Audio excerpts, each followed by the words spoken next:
back again. Tell your friends. We are I don't back. know. Back Yeah, again. actually. Guess who's back?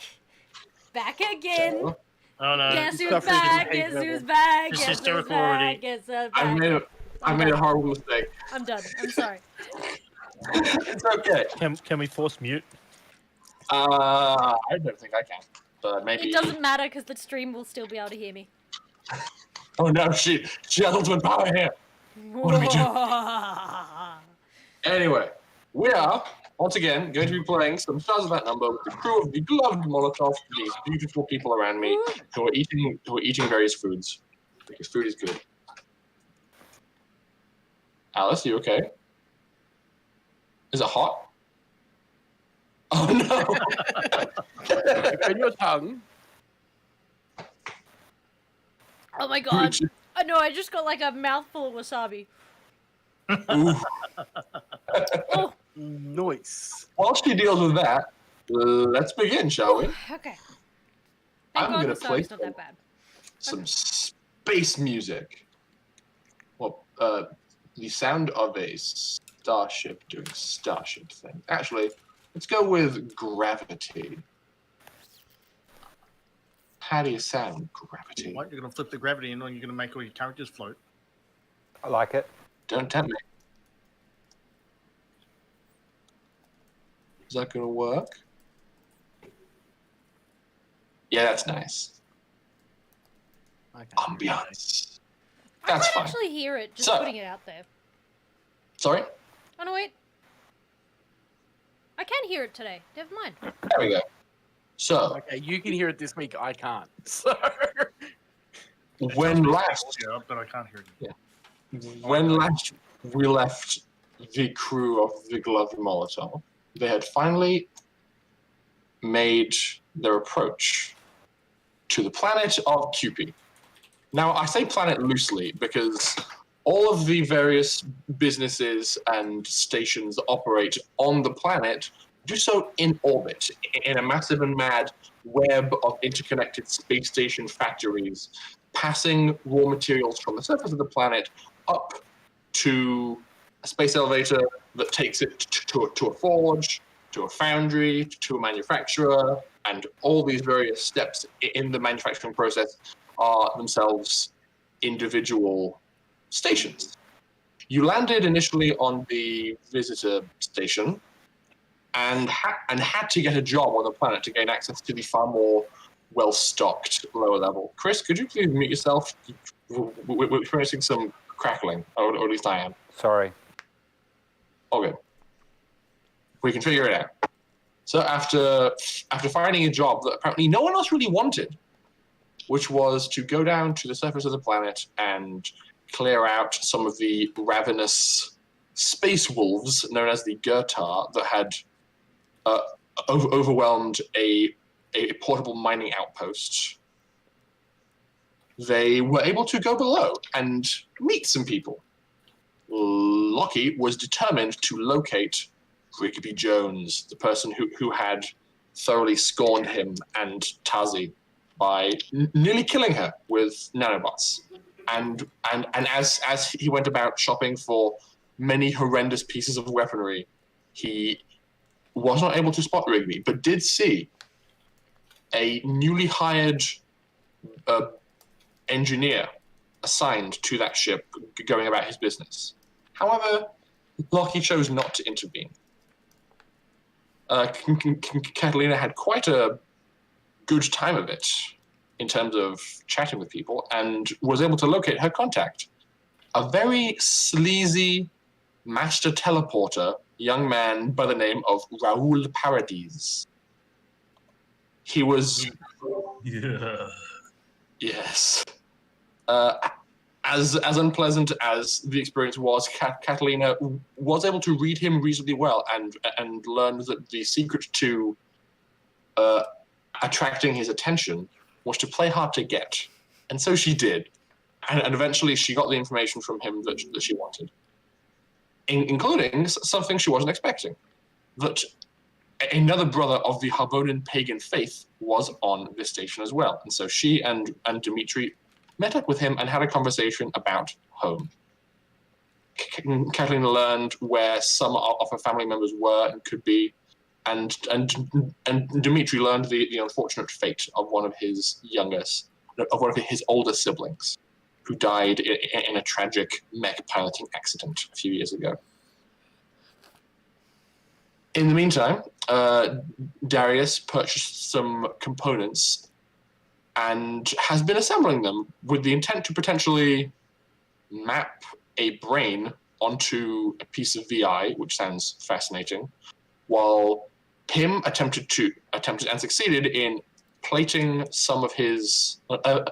his nemesis with some power armor pieces to make him slightly more durable, while Dr. Charles acquired an exciting new piece of STEM tech, something called a tsunami, which gives combatants aggression, reckless abandon, and additional fortitude, you might say, on the battlefield. Now, as many preparations are currently underway and are proceeding, is there anything else that the party wishes to do before we skip to the following day and you make your way down to the planet? Yes, Catalina? Catalina would like to make a custom glove for her new finger knives. Yes. You should be able to purchase the components for that and bang that together over the course of a few hours. No. That's easy. It's just put on a glove and then poke out the knives. No. She wished to get someone else to do it because she has explosives to make. Unless explosives can be made at the same time as gloves. The explosive. You've got to wait for the machine to make the components for the explosives anyway. So it's like 8 hours per chemical component. So you can probably do something like buy 2 grenades, pull out the detonator of both of those grenades, and then attach them to the chemicals you have produced, just to save yourself on time. Because aside from making a few tweaks to the ignition component of the grenade interior, it's not that difficult to make a thing go boom with a component designed to make things go boom. So you can buy that, do the thing. I sent Pim out to acquire those materials for me anyway. Pim returned and then spent a lot of time hammering and banging on his hard body after my chickens. Taking care of the chickens, which don't seem too bothered about all of the loud noises that you're making in the workshop. I'd like to keep an eye on that Drongo over there fixing the ship and just basically see if there's an opening where I can get over there when no one's present.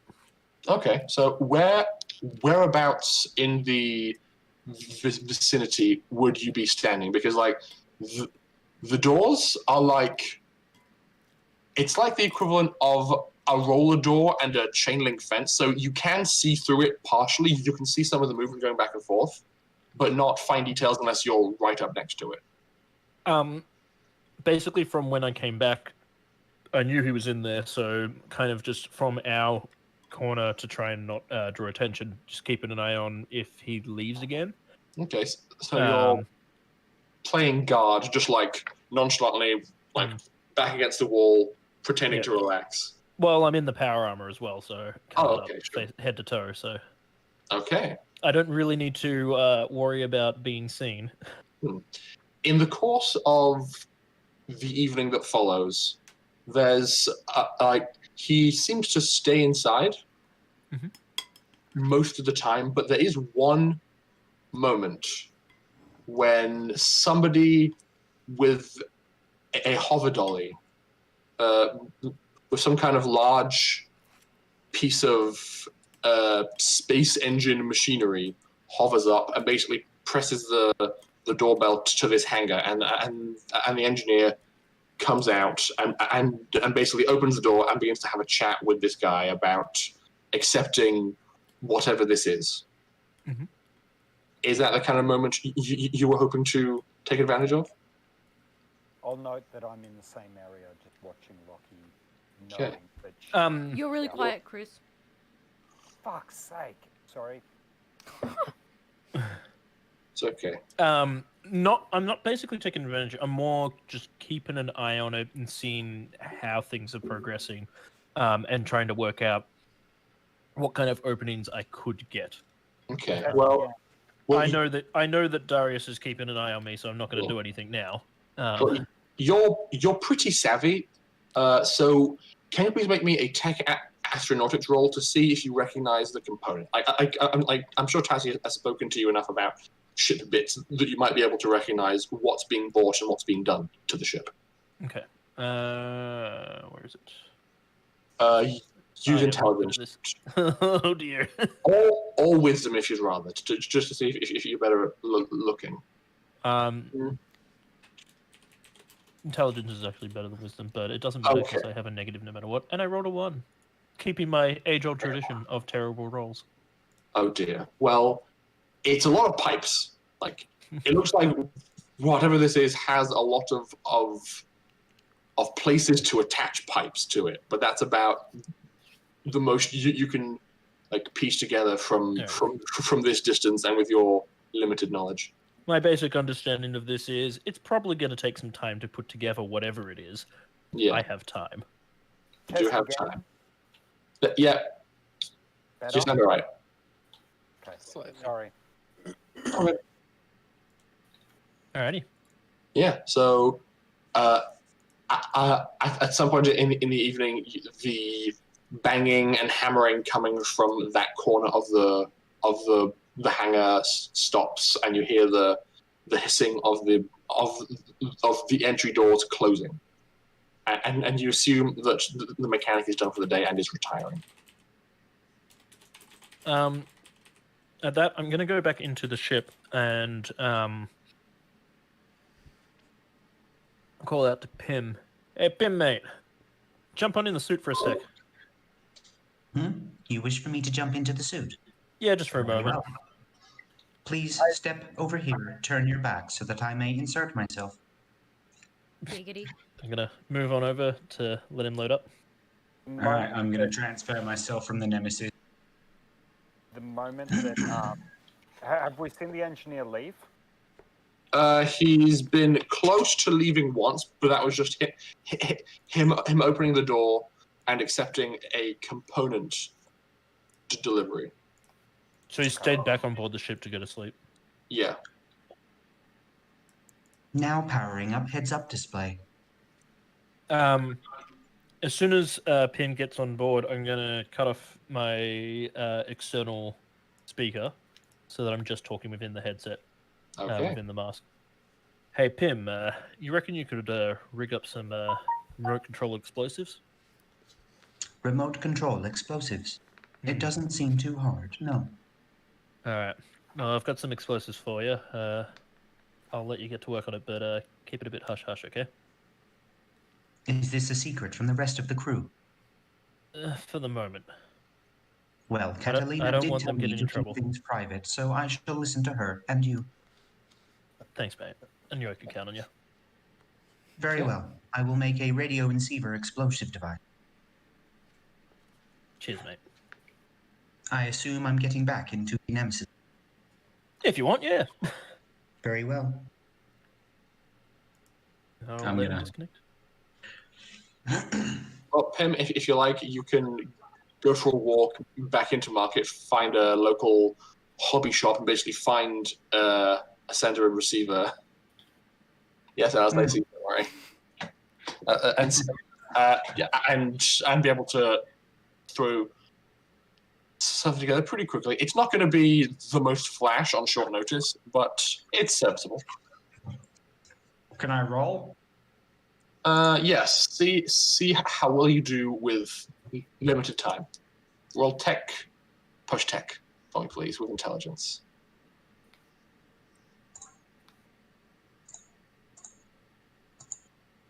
Not bad. Well, You've probably got about 50 meters of range. Actually, I'm going to say about 100 meters of range on this thing, which isn't bad considering.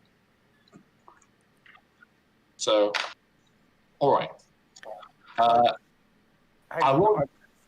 would I have seen Pim go to the market after, if I've been watching Lockie the entire time? You would have seen him go into the ship, go into the computer room, and then Pim leaving. yes, and Pim leaving. All right. Catalina, you had your hand up for a bit. My apologies. No, it's What? okay. I forgot to mention that I want to do those 2 letters which I was talking to you about. Yes. So after Catalina does some tinkering, she burns into some of the midnight oil and sends off some communications. Yeah. You may not hear back from Brother Neil about how much Raoul will charge for the service you are asking of him. But That's okay. I tell him to let me know as soon as possible, and I will send him the money. Sure. Yeah. He will probably inform you in the morning. Yeah, I figure as much. It's like a just before bed kind of thing. Yeah. And I will send him the 2 messages which I want to be forwarded on. Indeed. And I don't care if he checks the messages, you know. So It's all good. You know, whatever. I will send you a message of what those messages are. Cool. Any other plans or preparations yet to be made for going down to the planet's surface?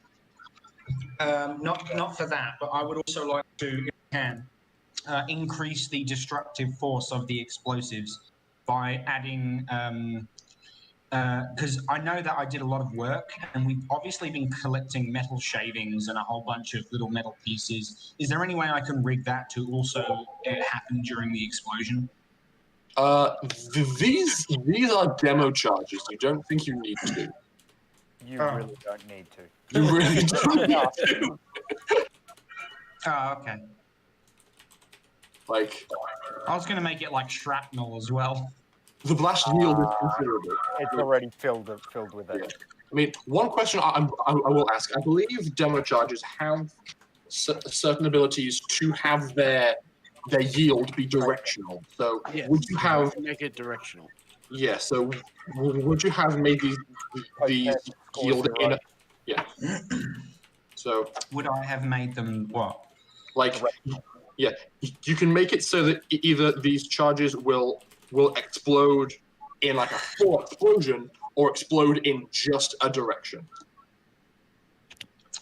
I think if we're going to place it in the ship or on the bottom side so that it goes up and around in a dome.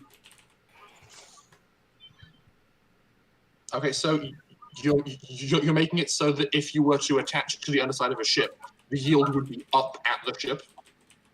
Yeah. Okay, that is easy enough to do. Just wanted to have a full understanding of what you're working on. Okay, yeah. Yes, the demo charge. 3d10 damage. Charge, general, victims of the body was just good grief. Yeah, you have more than enough skills to have done that, according to this, so piece of cake. Okay, so any other prep to be done? So I'm just confirming. I would have seen him leaving, coming back with explosives. No, he didn't come back with explosives because those were already purchased by Lockie. He came back with a box from a hobby shop, like Radio Shack, basically. Yeah. Okay. Whereabouts would Pim have put the stuff, Mikhail? Where would have Pim put the what? All of the stuff you just bought modify explosives with. I'd say the workshop. He would have taken it straight to the workshop and finished his work. Yeah, I would have almost certainly, the moment you left, gone through them to try and work out what you're creating. Well, I haven't finished working on it yet, have I? So, because the moment I'm working on it, it's going to be taken to Lockie. Yeah, like, so Pim is going to arrive back in the workshop and then probably spend literally all night building various things, either making these explosives or improving his nemesis armor. And so he'll probably be in the workshop through until you guys have to leave for the job.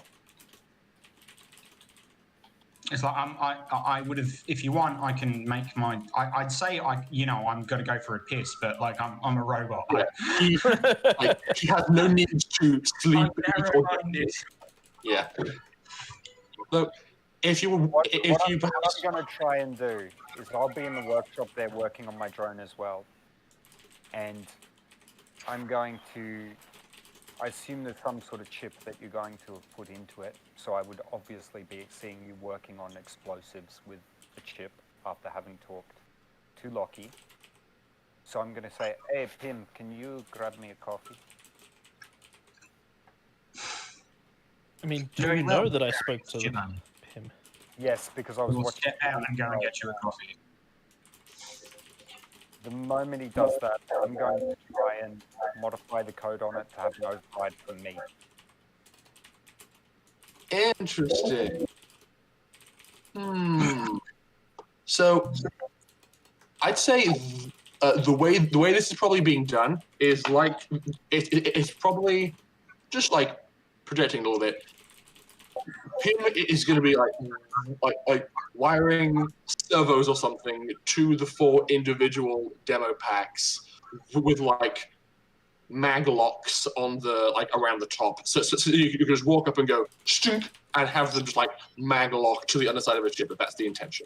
Then all 4 of these would be like connected by a short range transmitter to like a handheld remote.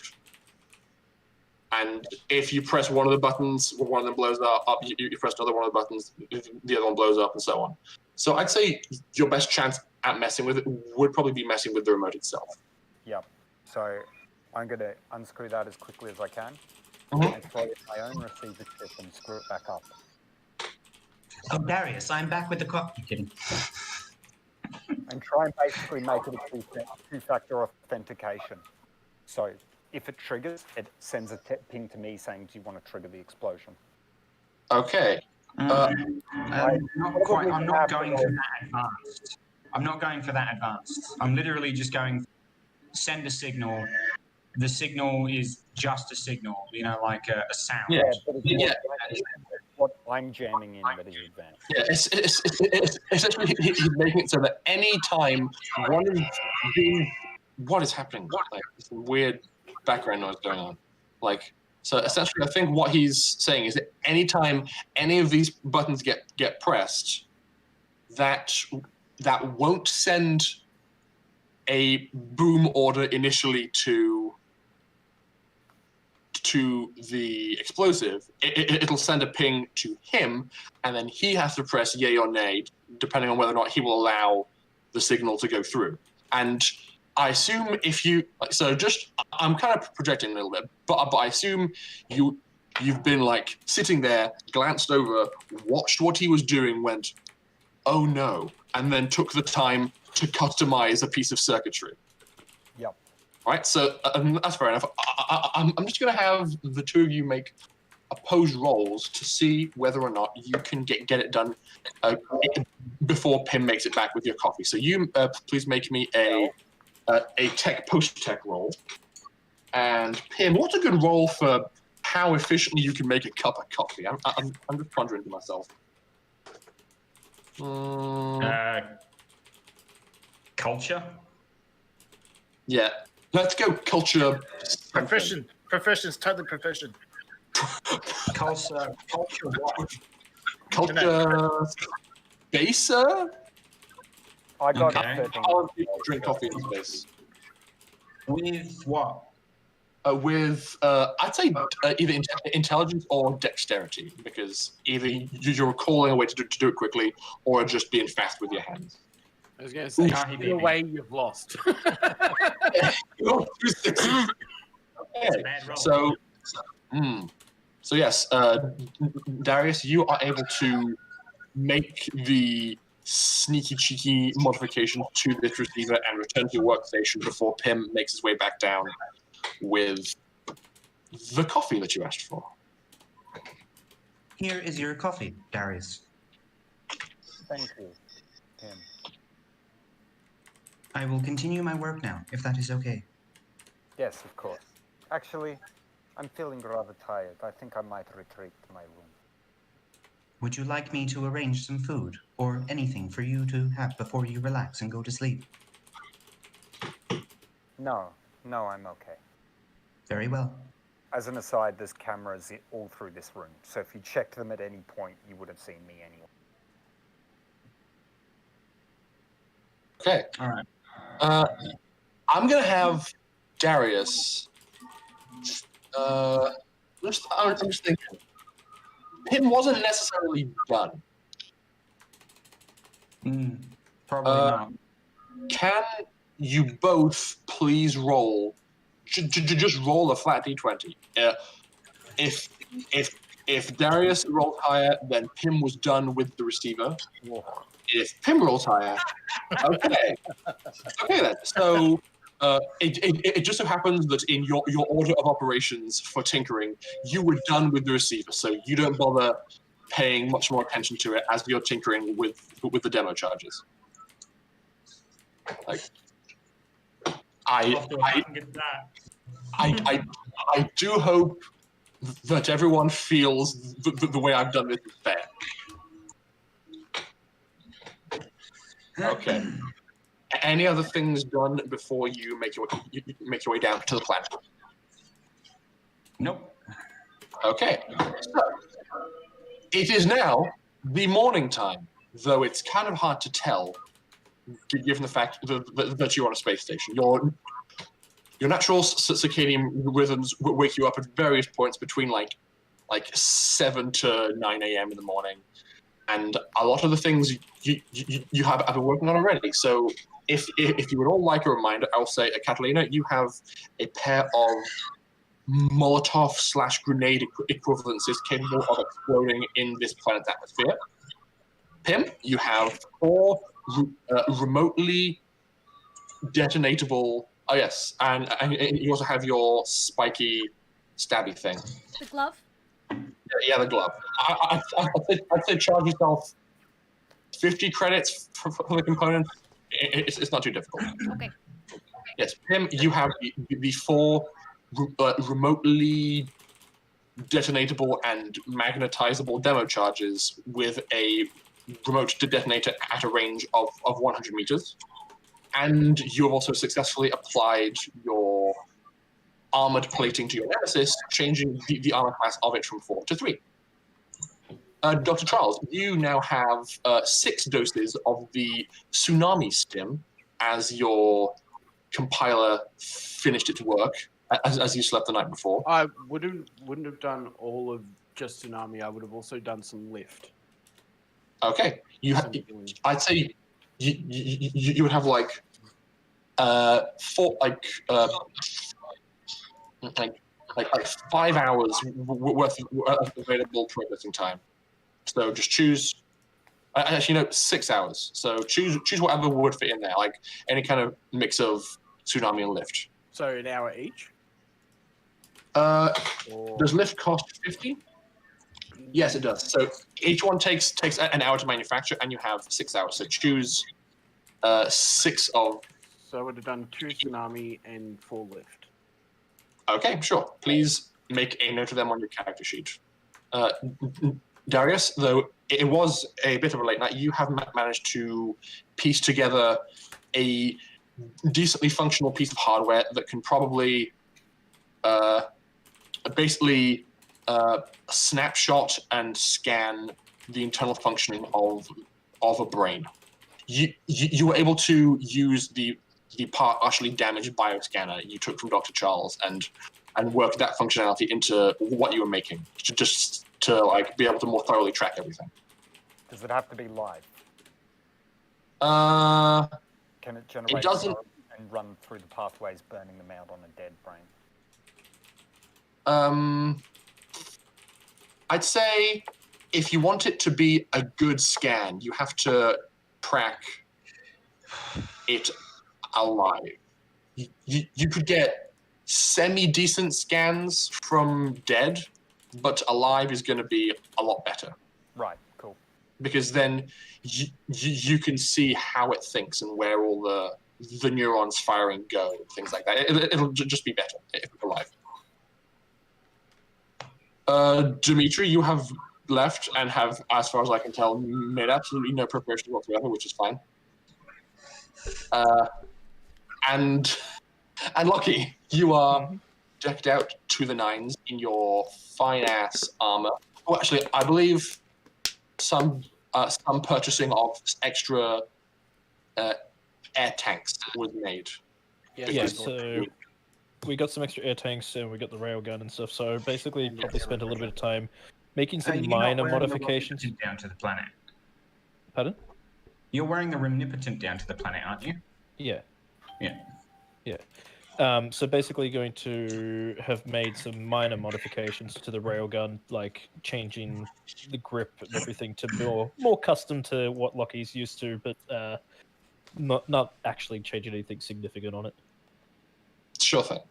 Just like minor comfort and cosmetic adjustments, which was partly within the realm of the gun's design. Like you could like undo a few screws and slide various things back and forth to configure them more to your liking, and then made a few more broad strokes adjustments, like perhaps a slightly larger trigger to make it easier to press in your armored hands, things like that.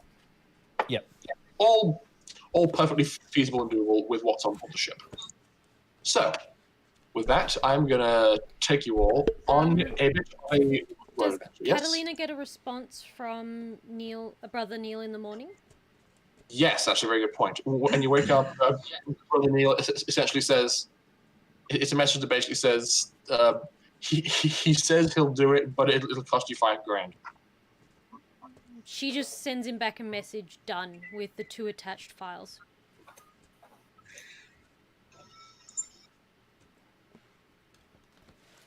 Okay. He says, we'll be leaving this afternoon. And she'll be like... Back. Basically, yeah. Thank you, send my regards. Raoul is going to be absconding back to Harboni in the coming days. Sorry. Yeah. Terrified.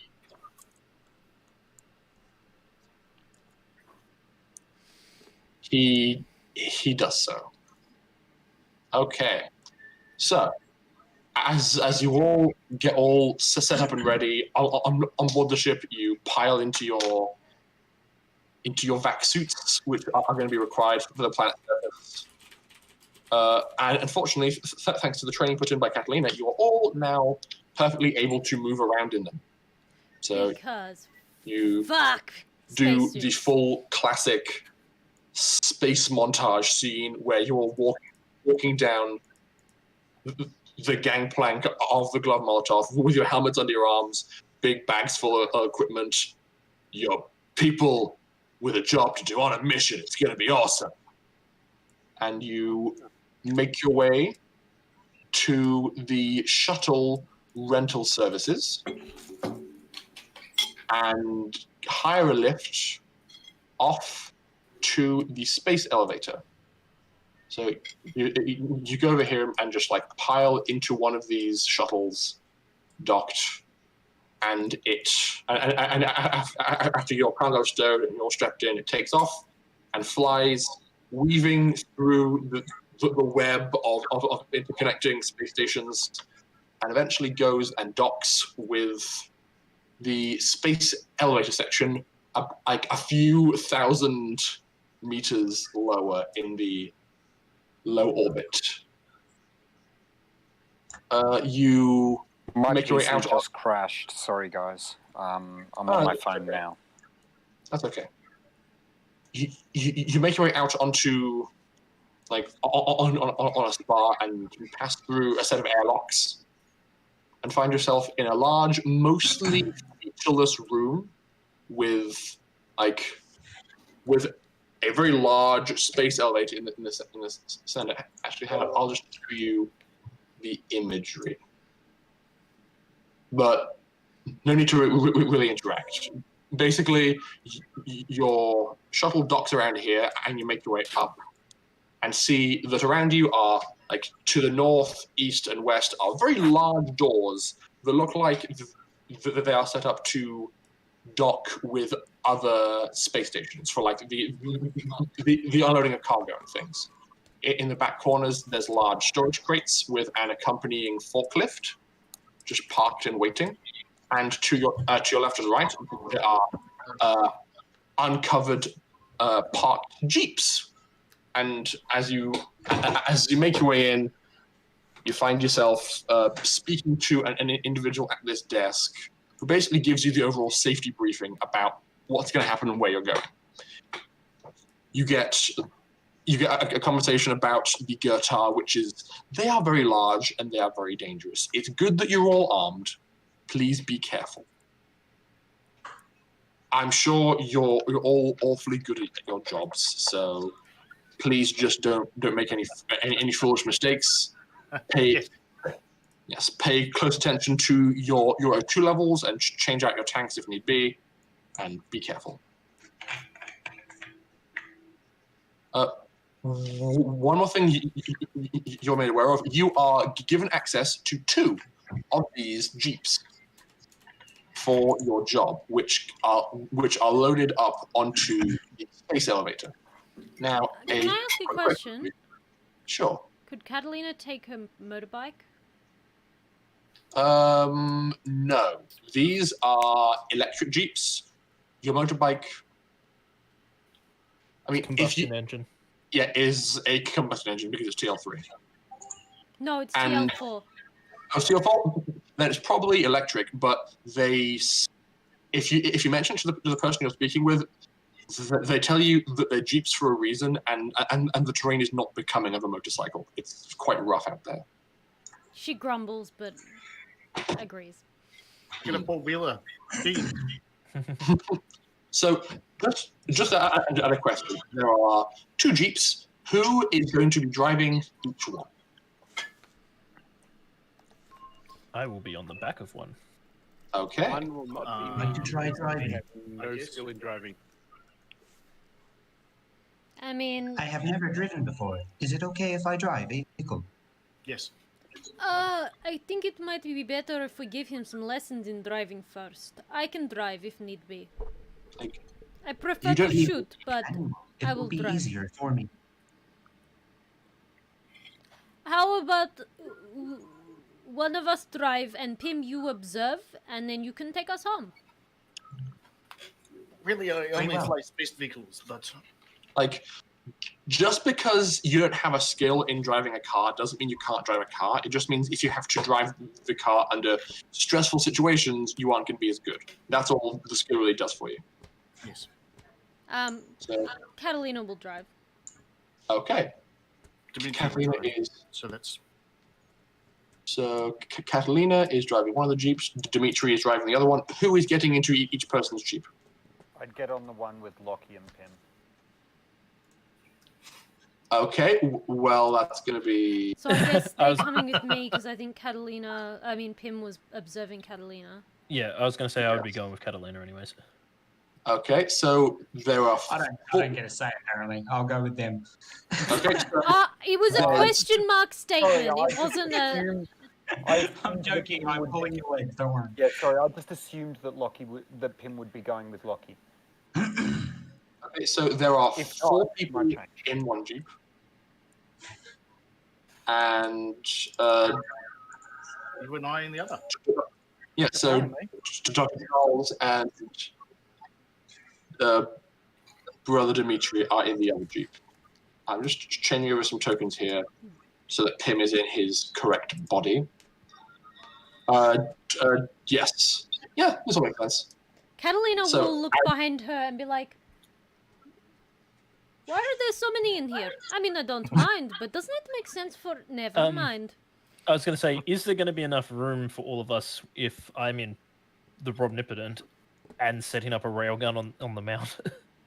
Pretty pretty roomy jeeps. Okay. You probably have to store some of the bulkier equipment in the jeep that only has 2 people, but that's fine. Yep. So if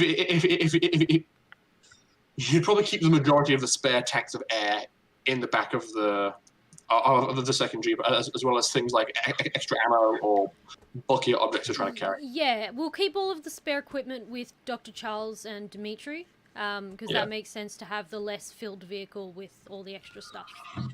Safety manual, rule 1.8, seatbelts. Yep. He clicks the seatbelt in.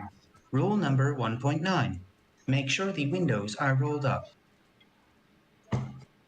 There's no roofs on these things. So you are made aware of 2 more pieces of information before you depart. One of the jeeps, I will say the one being driven by Dimitri with Dr. Charles, has a drone transponder chain built into the back of it. Apparently, due to the nature of the atmosphere, they've had to get creative with how they communicate. So basically, as you drive, this large box will basically incrementally release a primitive drone into the air and will hover, marking the path you take. Breadcrumb system. If you then need to send word back to home base to make sure everything's fine, the message gets chained along the drones and then sent up, just to compensate for the distortion and interference in the atmosphere. And as you drive back, the drones are informed to land and redock inside this device. Hey, Dr. Charles, I'm going to name our cow Hansel. And hey, does that make us Gretel? Duh. Okay. I'm gonna definitely take note of that. One more piece of information is also made aware to you. Apparently, all vehicles out on away missions have a way to contact each other.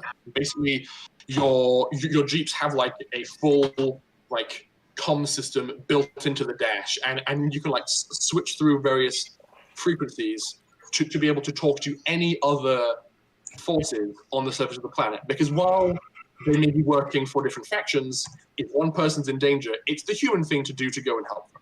Because you're all fighting the planet, basically. Duh. So, as you are basically standing by the jeep and the person explaining it to you is basically twisting through the knobs, Lucky. Yes. You hear something coming from this radio that catches your attention. Oh, this is going. As the radio stations are being cycled through, you hear just like part of a sentence. It's basically, "Yeah, no problem, dude. We'll be right there." And it's Rigby's voice. It's definitely the voice of Rigby Jones. Who's cycling through the stations? Thank you. There's a person who's basically so it'll probably be me, and is just like showing you the frequencies.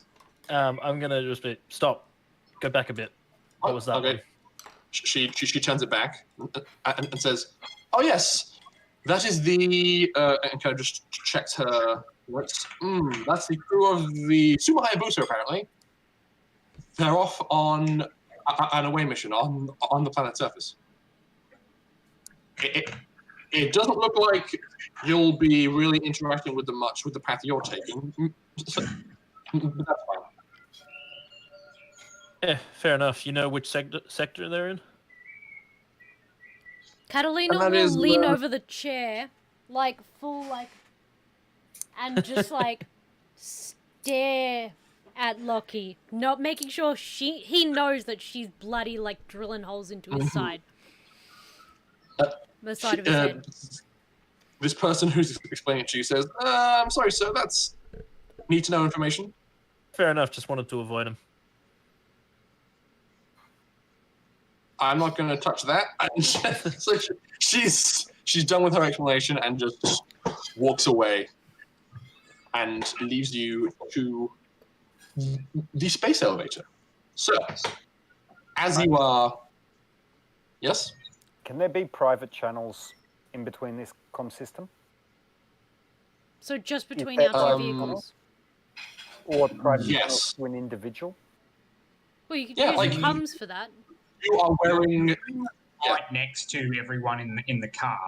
So the only people you possibly have like a silent conversation with would be the ones in the other car. Unless you're so essentially you... Hang on a second.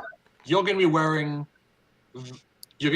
your vac suits and everything, so you can basically talk to people, like talk to an individual by the radio in your helmet, and if you want to, there's basically a compad built into the wrist of your suit, so you could just like press buttons and send someone a word message and have it just appear in the HUD of their suit, things like that. Okay, as we're walking, then I'm gonna just walk past Lockie, shoving him on the elbow, and start typing in my compad, and I'm just gonna send him the message. If you want to kill them, now's not the time. The drones are a witness. I'm going to basically reply back with, I meant what I said, trying to avoid them. Don't want to get messy. And then I'm going to text back, then what are the explosives for? Reply back, the nests. I'm going to walk back over to Lockie, turn around and just face him, hold up my phone that's basically got the little app that I've coded. Literally, I've named something stupid in big capital letters, which is Darius's special app to stop Lockie blowing up people. And, and it's just got a list of the 4 bombs, all of them with the status of locked on them. And I'll just unlock each of them in front of him and then just... There's only 2 bombs. Oh? I only gave him 2 to put remotes on. Oh, so you kept the other 2? Yeah. Okay, so my apologies. It's I forgot to clarify that. I'll basically just be staring you in the face, holding it up and unlocking Despite the fact that my helmet is polarized so you can't see my face, I'm just going to give you a stare like you're an idiot through the helmet. And just be like, all right, you better be quick to activate those when we get them down the nest then, because they're not going to be happy about that. They're unlocked at the moment. This is my second time out and about in terrain public. I wonder if they have fishing. Okay. So as you guys are conversing, you realize that as the space elevator begins to spool up, maglocks are applied to the underside and the wheels of this elevator platform, and large sirens begin to flare, and they just say, "Strap in, strap in." I was going to say, I suggest we get into our seats. Yeah. So you pile into the vehicles, and there is a countdown timer that just says, "We shall be departing in 5, 4, 3, 2, 1." And just the entire floor beneath you just begins to plummet towards the ground. And I'm gonna. Yeah, go on. If I'm allowed, I'm going to turn to Catalina and the rest of. That person was very monotone. Is that what I sound like? Sometimes, Pim. As your arms are just uncontrollably in the air because of the considerable G's you're clocking on the way down to this planet. Oh, so for Pim it's like monotone, but for me responding it's like, sometimes Pim over the rush of air. It's like sometimes as you are just plummeting down the shaft of the space elevator towards the surface of the planet. Catalina's just concentrating on trying to hold on to the steering wheel. And as you go down and down and down, you notice you are passing by the layers of the atmosphere. Everything is very pink. Like it's a pinky purpley bright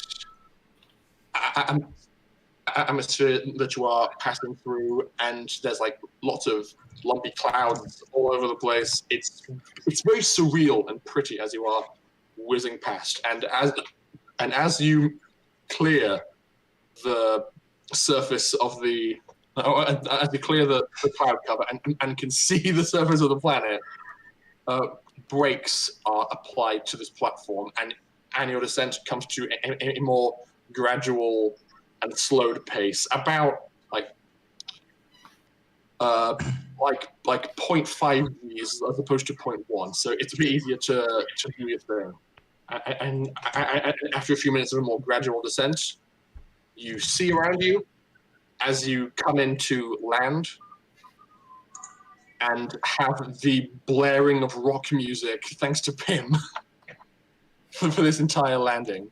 Just going, Oh, really? I was thinking Halo theme. Oh my god, yes!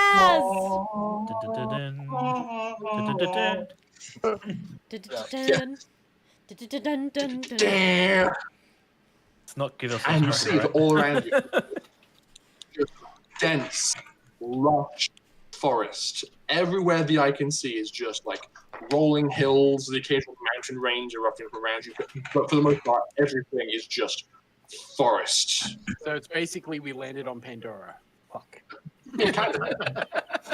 If there is a hell, you might want to go there for some R&R after the tour. That's the point, actually. You're on a mining planet, you can't breathe the air, and there's hostile indigenous. It's basically Pandora, my bad.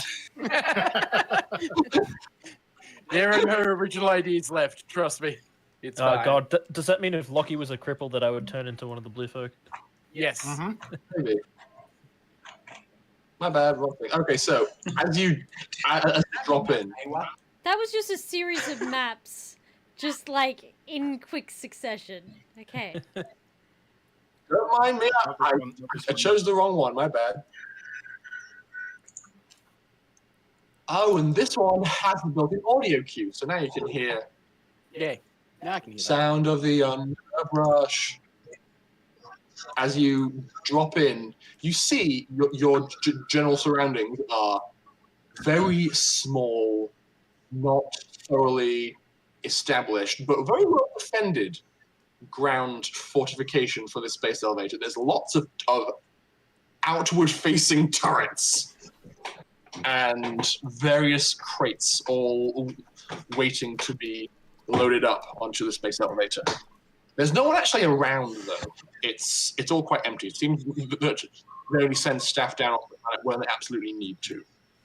So you are able to basically pull your vehicles out of the space elevator, take in the lush scenery, and basically you probably all have like map HUDs pre-programmed by boss lady to tell you where exactly you need to drive, so you can make your way. I was gonna say, I assumed we had like GPS. Yeah, nav systems. Yeah. Nav systems. So yeah, you can follow the GPS tracker and make your way into the bush, which is now going to prompt this map. Flat all over the place. You weren't joking when you said you were crazy on maps. It is just a road through the forest. I've had some good map times. So basically, you are all in the bottom right corner of this very large map and are thundering down the road with Catalina driving one car, Dimitri driving the other, just tearing ass across the not well-maintained and pretty damn bumpy, like, dirt and... Oh, it's a Russian road. Okay. It's pretty unpleasant. It would be unpleasant if you were in like a regular version of a Jeep, but these are calling Gretel. This is Hansel speaking. These roads are just like home. They are. Except there is a lot more trees here. But yes, there are more trees because we've kind of cut them down. But they don't even begin to grow. Just remember, part of the deal for me being convinced to come down here was that you helped me try and get one of these things alive. Yeah, it's fine. I have stun weapon. It's okay. Just in case, I brought my net. Oh, that might actually be handy. Good thinking, I Pim. forgot about the fishing net. Oh, God. If you look at my character sheet, it's equipped. Yeah. I've seen it there. Okay. Pim is also equipped with stunning personality. I think that should be enough. Oh, As you're all thundering down the road, I would like all of you to please make me a perception check with wisdom. God. This always goes so well for me. yeah. Perception. You're telling me. It is terrible. Okay. Wow, you rolled a 1 and you still got the same score as me. All right. Oh God. This isn't going well. Oh boy. No. I guess I saw something. Maybe. You do see something. Unfortunately, you don't really have the time to react to it because you are not driving a car. Do I notice? Or... You notice. You would notice. Actually, I'm going to say at roughly the same time as Catalina sees her thing. Dr. Charles, you like Point and yell. I mean, you're like taking in the scenery, looking around, seeing everything happening, and you look and you see like a shift in the undergrowth, like I feel like 10, 20 meters into the tree line, and just as you go to respond and mention this, Dimitri, you are prompted to slam on the brakes as Catalina does the same, because there is something in front of you. It's a T-Rex, isn't it? I knew this was going to happen. It looks like dragon. As far as you can tell, in terms of general proportions, this looks, near as you can see, like a bull. Like it's big, it's I got... was going to say, it looks like a bull with diarrhea. It's got cloven hooves, but it has a long tail, big horns, and plated armor all across the back. And it's kind of just like roughing and making unhappy bull noises on the road as you kind of come to a skidding halt from around a corner. So you are basically where you are right now on the map. Does it look aggressive towards us, or does it look like it's distressed by something else? Or is it just the typical cows grazing in the middle of the road? That's a very interesting question. Can you roll me a perception check, again, with wisdom, to try and use a more insightful ability and glean why it's upset? You may have... I mean, it's an alien, so it's not going to be super easy to grasp an understanding of its mindset, but it seems agitated. It doesn't look like it was just trotting around doing a thing, like happily grazing. It looks like it was already agitated when you arrived, and now it's kind of just like stomping. Sorry, I thought you were done. I didn't mean to interrupt. Catalina's going to switch her eyesight to infrared and see if there are any other creatures. Actually, I'll probably switch through the different cycles until things, but she's going to look around, try and see if she sees any other living creatures nearby, around us. Okay. And as a drone on that as well. Especially in the direction that it came from. Sorry?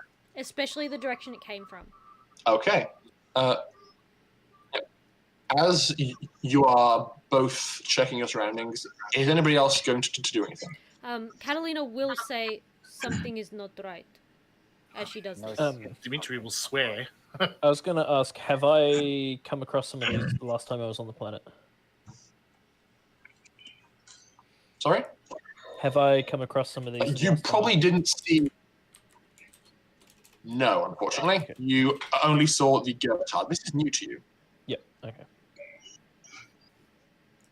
And Pim's going to step out of the car.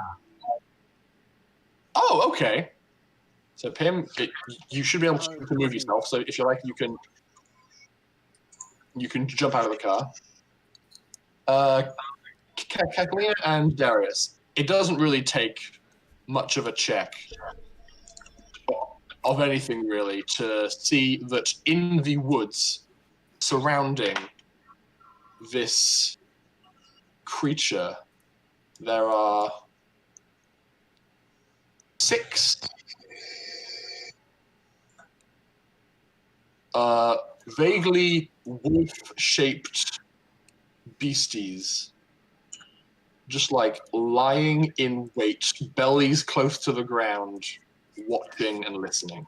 How far away are we from our mission point? You've got a few more miles, a few more kilometers to go before you are near where the job is. Pim, get back in the car. I'm pretty sure we just found a Goethe. Oh. I would prefer to stand with the in trouble creature then.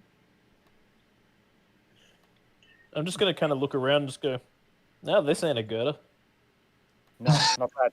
In the tree line, 6 of them. I'm just going to swear under my breath and pull out the rifle. Catalina will point them out as well. There is one there, Okay. there, and there. Lockie, you better prepare yourself. I'm basically going to swivel around to one of the points she's pointed at, and ready to fire on anything that breaks the canopy. Doctor, Dmitri, prepare yourselves. There may be a fight. There's another option. I fire near the bull thing, make it run, and the Goethe will chase it. We can probably pick him off. This sounds like a good plan. It will probably lead to this creature being killed, though. Good. That is natural selection. Like, that is what happens. As you are having this conversation, Catalina has pulled out her gun. you see.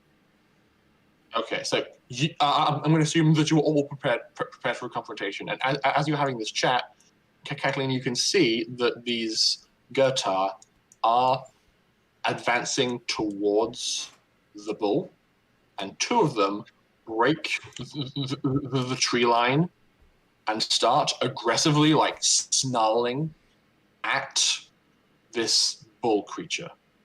And in a mad panic, it looks like it's about to break into a run down the road at you. Can everybody please roll initiative? Oh dear. Okie dokie. How do I do that again? Select your model first. Yep, didn't do that. No, I feel like it's like a model. Yes. So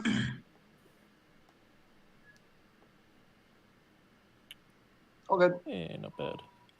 I rolled the same initiative twice. Convenience. And mine should be +1 because of the omnipotent. I'm last. What the Yes. fuck? Okay, I rolled the 7 first, but I didn't have my thing selected. Now it's 2. You can yours you is can in- adjust. I it. can fix that. Can I? Yes. No, I you see it can't. end up on the list, You can. so I don't know. How? Just Click click, on the on number. yours. Oh, no shit. Yes, shit. Come on. Roll the dice, please. Okay. You're at a 3. Said 3. And you. Ooh, nice. What's happening here? Woof. Let's go for descending. Yeah. Okay. Right, everybody. First up, it's Lockie. I still haven't turned up on What the was list. I don't know. Oh, you haven't? No. It's okay. I can take care of that. And what was your roll? 7. Okay. Alrighty. Well, I've got a new toy, so Yeah. of course I'm going to have to test it out. And I know how violent these things can be. So even though the creature's running towards us, I'm going to take a shot at one of the Gotargs. Okay, by all means. I'm gonna give the Railgun info a quick once over. Oh, just to understand what the hell's about to happen. It's just 3d8. Just. Okay. It's just that it ignores armor pen for vehicles. Good luck with that one. What's the AC on these things? Gunnery. You think the Gertrude have an armor class of 6? If you don't hit, I'm going to be very upset. If I don't hit, I'm going to be very upset. Actually, seeing as that I don't know how heavy weapons work for penetrating normal armor, but against vehicles, it says it ignores their armor. Okay, well, the Gertar don't seem to have armor in terms of like natural armor. Mm-hmm. This bull creature does have natural armor though. Yeah. And that's a hit. Oh my god! Yeah, I think that one's dead. Yeah. Ball You just. There's now a pink mist where that Gertar used to be. Yeah, we don't have that many hit points. So, which of these two did you fire on? Probably the closer of the two. Okay. South one. This guy. So a railgun is basically a really, really, really fast piece of metal, right? Yes. Yeah. Okay, so you jump up, grab hold of your mount, go. I got a question. Yes. Does it penetrate and go through? No, he was aiming for this one. Only only Darius and Catalina can see these ones because they're still hiding in the undergrowth. I know they're there, but I don't know they're there. Yeah. Fair enough. So this one basically its head just explodes. Its head just explodes in a spray of brain and viscera. Its spine is in splinters as it just collapses to the ground in a heap. Oh no! When I said there was explain, I was not kidding. The kinetic force of a railgun would literally turn any organic subject into a pink mist. There would be nothing left. Yeah, that's especially one that big. Okay, it's pink mist. It's gone. Just, there's no recognizable animal part there. It's just gone. I'm just gonna be like, bugger me! It's got some kick to it. Look at that shower. If it's a true railgun, it would have no kick. But okay, so no kick at all. It's just you aim it, you pull the trigger for the first time, you braced for a kick, felt nothing, and then just saw your quarry evaporate.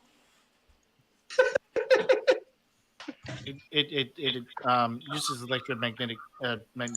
electromagnets to accelerate the particle. I know there's no bonus actions in Stars Without Numbers, but I would use my bonus action to just stroke the top of the gun. Just like you can fondle your weapon as a free action. That's okay. Excellent. Okay. And now it is the turn of the Gertar. Seeing what's happened, this one is going to hang on. Regret its life choices. This one is going to emerge from the bush and basically take the place of its dead friend, and just get generally closer to this big beastie. Basically, it looks like they are trying to egg it on. They're not actually trying to attack it. They're just trying their best to encourage it to run towards you. Oh, I get it. Lucky. You recall these creatures are pretty intelligent. Yes. So this wasn't a hunt. This was a trap. And you just fell into it. Did we though? There's a reason why I'm shooting at them, not at it. Yeah. The rest of these Gertar can be seen by Catalina and Darius moving through the underbrush. But they are just going to stay in wait until their trap properly springs. Dr. Charles, it's your turn. It's one of those things.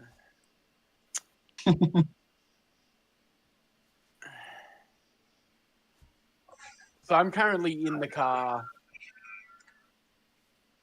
Is the back of the car open, like their one?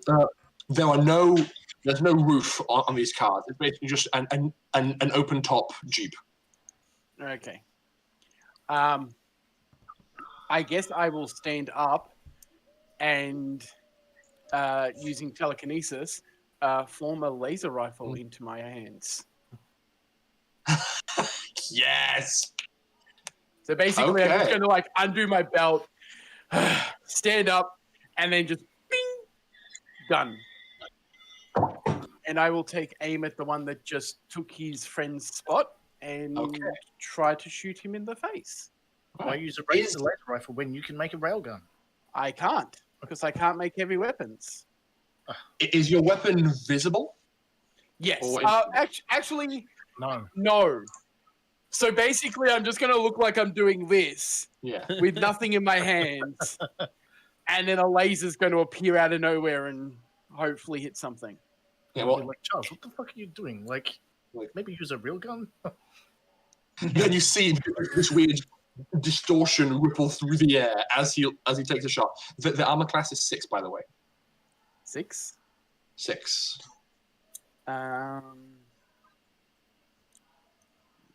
Pretty sure that.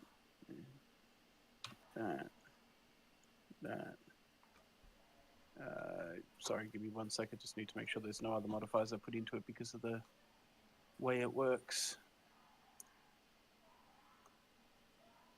All good? Give me 1 sec. I've got it. Eagerly anticipating your shot. 1. I think that's it. Let me see. Okay. Did I roll that right? Go for it. Ooh. I rolled a nat 20. You rolled a nat 20. Wow. I think you hit. You guys are doing well for yourselves. Okay. Yeah, for a This change. guy It's kind of nice. This Goethe has been dinged across the shoulder. It's kind of like grimaces and squeals a bit at the shot, but is holding its ground for the time being and is still alive. Are you going to do any further movement or just stay in the Jeep? I'm going to stay in the Jeep for now. Oh. No, I have to use the main action, so it's fine. Dimitri, it's your turn. You are behind the wheel of a Jeep. How much does the Jeep weigh? What would you like to do? How fast can it go? The Jeep weighs... the Jeep probably weighs around a ton. And can probably go... you don't know how much the bull weighs or how much they weigh, but they're pretty hefty. Like, the bull's maybe 7-8 feet tall and looks like it's pretty solid muscle. If I had to bounce a cat thing, I'd probably bounce a cat thing. But, you might be able to bounce a cat thing, but if it's a competition where it's you driving at the bull and it driving at you, you don't like your chances just from a quick once over of it. No, somebody who doesn't have his seatbelt might go flying. Then you could ride the bull, man. Just teleport. No?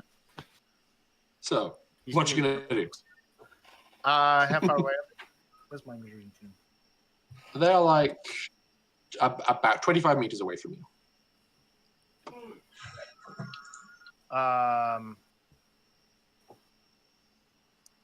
25. I can shoot that. Yep. Okay. What weapon shall you be using? Just my loud and proud fucking revolver. Okay. I do hate to bring this up, but it was described previously that this atmosphere doesn't support conventional fire. A gun would still work because you're only using cartridges. So everything that makes the propellant itself is all encased in an airtight container. You're only shooting out the lead bullet at the end. I did not realize that that's how they work. Well, then, yeah, sure. Environment. Revolves will work underwater. Not well. Most It's not well because of the resistance from the water itself, but they will still fire underwater. The expansion of gas is actually the problem. It's not actually to do with the resistance, but okay. Sure. By all means, please make an attack roll against either of these two lads that you can currently see, or perhaps against the bull if you want to. I'm not going to shoot the bull. So, make an attack roll against one of the Gertar. Their armor class is 6. It's a miss. Oh, so close. Not bad. Wait, you have, like... Oh, dear. Yeah, okay. That's okay. You take a shot, and it goes wide and impacts one of the local trees. Now... The tree. It's Darius' turn. This is probably going to be the second time I've tried this trick. But how big a size of an image can my hollow panel support? The hollow panel? That's a good question, actually. How big can you get? Tools and medicine. Where is it? Oh, is it over here? Where's it gone? My idiot! Where's the thing? Oh, it's going to be over here under personal accessories. Hollow unit. This is a different hollow unit. This is the one that was ripped out that projected an entire wall in the... Oh, yeah. If my memory serves, it can do about... like 2 meters high and 4 meters wide. And how tall are the Gertar? The Gertar are smaller than that. They're about like 1.5 meters to 2 meters. Okay, I'm going to try and toss it out roughly to where Pim is, or as close as I can, and get it to generate another Gertar image accompanied by big loud roars. Okay. Interesting.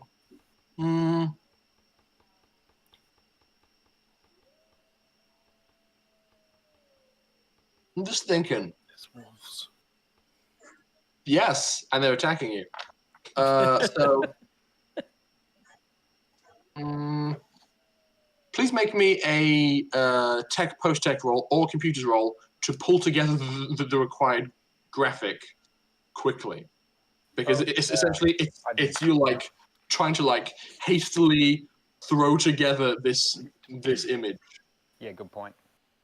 10. Okay. 10, not bad. You have a like decent visual fidelity. It's a bit pixelated up close. Doesn't look as good as you would like it to, and the growls are basically just you ripped the growl of a lion from a film you had saved on your compad and just looped it. Yep. So it's by no means perfect, but you think it's hastily serviceable. Yep. And I'll try and roughly where next to Pim or where Pim is, make it menace the bully thing as well.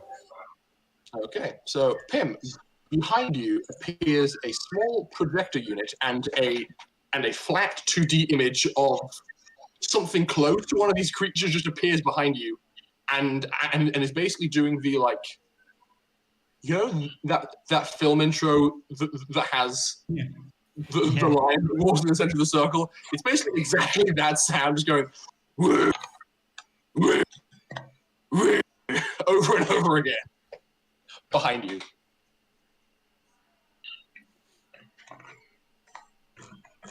Okay. Catalina, it is your turn.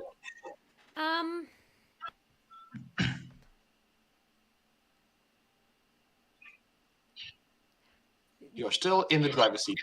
Yes, understanding what Darius, and also thinking along the same lines as him, Catalina's actually going to move the car up and to the side, so like here-ish. So it's out of the way of the bull if the bull should run at us. Actually, yeah. Let's grab all of these. So you just like pull the car forwards a little bit. Yeah. But she's also then going to like rev the shit out of it as loudly as possible. To try and scare the creature in the other direction. So you're making it go because it's an electric car. It's electric. Oh yeah! Fuck electric cars! They're shit. So you'll hear it. You'll hear a very not fierce even. Electric cars are silent. Electric cars are silent. The noises they make are artificial. They're pretty quiet, yeah. Fuck. I'm sorry. Okay, It fine. has a horn. Yeah, it's got a horn. She's still gonna move the car to the side. Fine, she'll just horn. I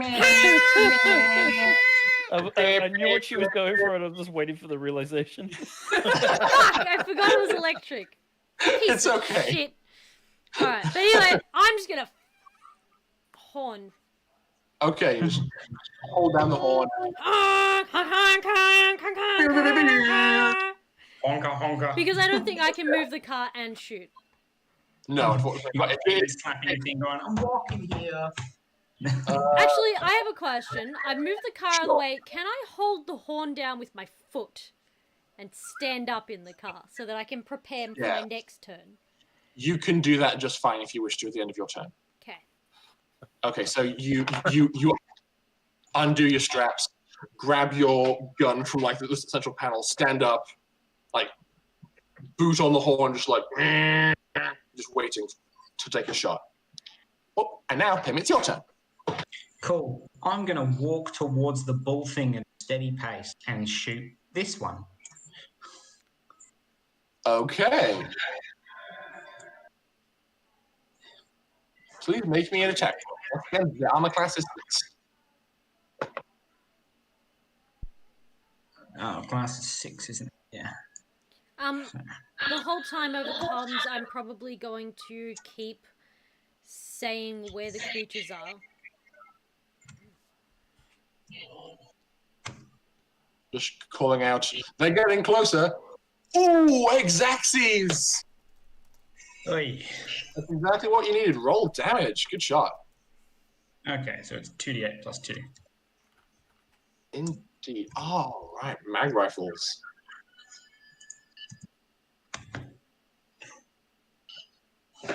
You light this thing up.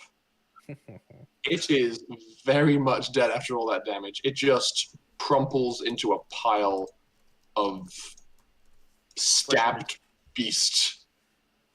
Okay. Yeah. I think this is where I'm trying to get to. Okay. And then I'm going to walk behind it and raise my shield if I can. Because I was here. So, how many feet? 10, I think. You can't move through it, so it's going to be like walk in that direction and then shoot, and then walk around behind it and maybe get to here and raise your shield towards this guy. I'd be okay with that. Cool. Okay, wait. You're using a mag rifle and a shield? The shield is attached to my left arm. Yes, it is, and the mag rifle is attached to your right arm because robot. Yeah, like I don't. It's not two-handed. Yeah. God damn, that's effective. Okay. He stole it from me. He did steal it from me, basically. So you walk up and are all like, "Ha! I'm going to shoot you." And now it's the turn of the bull. Have any of you spent much time around bulls? Enough to know cows that in general? going to get knocked to the ground and trampled. I have. I used to hang out on a farm when my mum cows and a bull. Mm-hmm. The bull was actually. A lot of people think bulls are typically aggressive, but they're usually only really typically aggressive when they have a herd to protect or they're in danger. Well, this one is in danger. It is currently like thrashing its head around. You can hear several growls and snarls coming from all around it in the undergrowth. And while it is concerned about there being one Gurtar in front of it, it knows where the rest of them are, And honestly, and since it's already facing in this direction and is winding up, in its primitive brain, it's probably thinking, well, that's only one of them, and the road looks clear ahead, so I'm just going to thunder that way. So it just continues what it was already going to do, despite your loud beeping noises, because it was already lining up for a charge. And that's why I moved the car. Yes. It just runs down the street. I'm pretty sure between stationary car and running bull probably wins. I have one question to Darius, though. What did you do about the background? Could of this hologram? Could the bull see past the hologram to the cars behind? Yes, because I would have only had time to pull up the image of the thing. There's no way I could make a background in that time. Fair enough. Oh no! So since it can see this car, it is going to take a path of least resistance and thunder past it, and then keep on running right into your car. Because it's terrified and a big, fast-moving hunk of meat. And Dr. Charles, as you're standing up in the car, Dimitri, you kind of brace for impact. We're going to go to a break right there, because it's about 8:05. And we'll see what happens when we come back. Athletics check. Yay! as your dude gets rammed by an alien bull. Yes, we will go to a break right now. We'll be back in about 10-15 minutes, and then we'll jump in with the rest of this biff. Okay. Alice has feelings. She's like,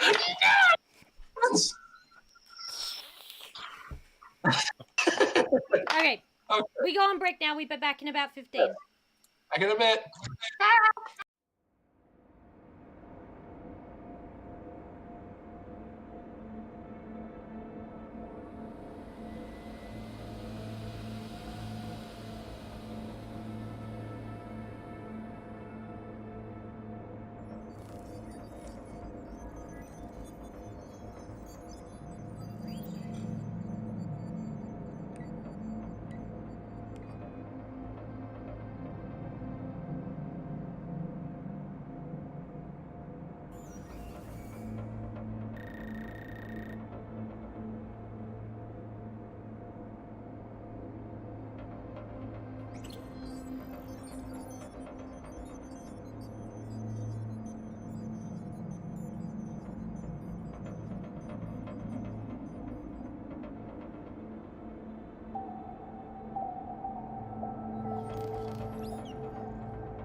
everybody, we're back. Now let's watch Dr. Charles die. Okay.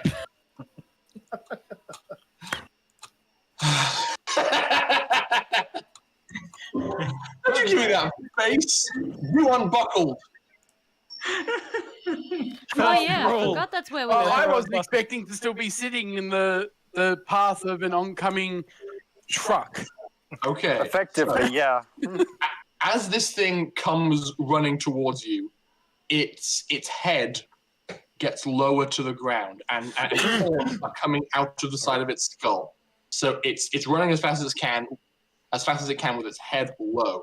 As it gets close to you, in an instant, it kind of like digs its horns into the surface of the road a little bit, and then aggressively flicks up, effectively hooking its horns on the underside of your car and just flipping it up and over, kind of diagonally. So basically, this maneuver is to flip you guys, so you end up upside down about here, so that you are out of the way of its charge and it can keep on moving. It's just used all of its movement on its turn to do this, so it's going to stay where it is, but we'll keep on running full clop on its next turn.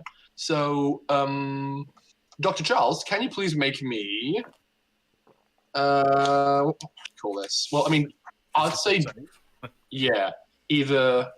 this is a physical save or evade, whichever you choose. We'll go with physical because that's a 13, not a 15. Okay, make a physical effect save. Dimitri, you are currently buckled up and, for the most part, inside the vehicle's roll cage, so you're not in as much danger. Let's see. I don't want to click this button. Click the button. Motherfucker! I'm sorry. So, Dimitri, can you please also make me a physical effect save? But that's more for the fact that your arm was out of the car, and I'll see whether or not you take any amount of damage from that. Okay, that's unfortunate. Right, so yes, that you was were me just bring my arm back in. Yeah. Yeah, it was you being all like, "Oh no!" But then the car is just flipped up, and you are both flung over backwards. Dimitri, as you kind of jostled and land, you kind of jar your elbow on a rock upon impact as you land upside down. I want to say you take a D6. Yep, so you take 4 points of damage as a sharp pain runs up your elbow towards your shoulder from the impact of this. Dr. Charles? I'm guessing. Yes. I'd say you could probably keep hold of the gun, but your arm is rather hurt.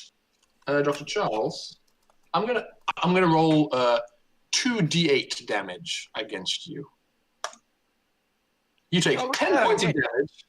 What? I'm dead. How much health do you have? 9! I'm a psychic! Okay.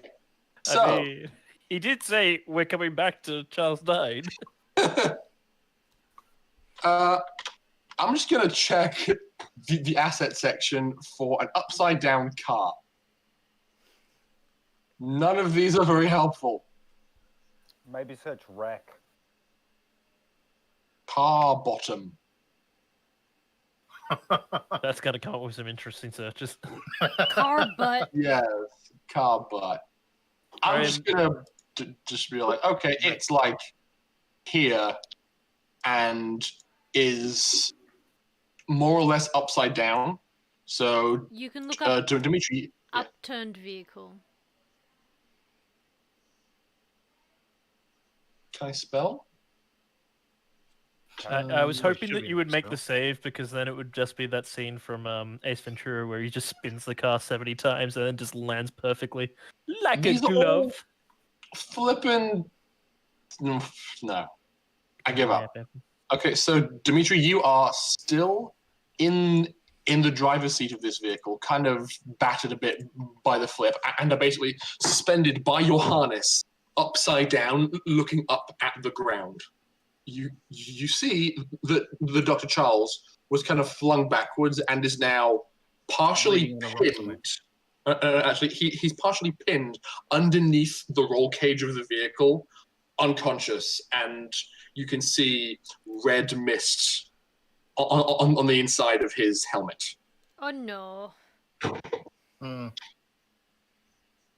Lucky, you feel on top of the world after just pink misting one of these creatures, and then you see this beast thunder by and flip your other car and go to continue running. What do you do?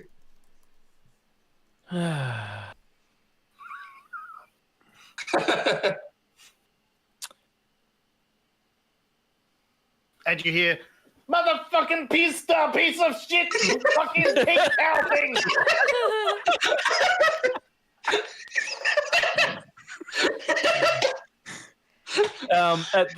At seeing the car flip over. Of Russian and fucking English. Does it look like the bull is going to potentially charge at the car again? Or is it running through it? It is just continuing to move. It's only stationary on the map because it's used all of its movement speed, but it is currently going at speed and is continuing down the road past the car. Yeah, so it's passing the car. It's not going to pose any further threat. Lifted us out of the way. Basically. It wants to get free. You were in the way. It moved the obstacle. Is Charles under the car? Charles is like pinned by the torso under the roll cage. Like, in that case, I am running over and going to try and lift the car off him. Okay, please make me back. an athletics roll with strength to do so. Because you're a pretty beefy lad. Him, did you set it so that I could activate extra power to the servos for the arms and legs? If he's inside.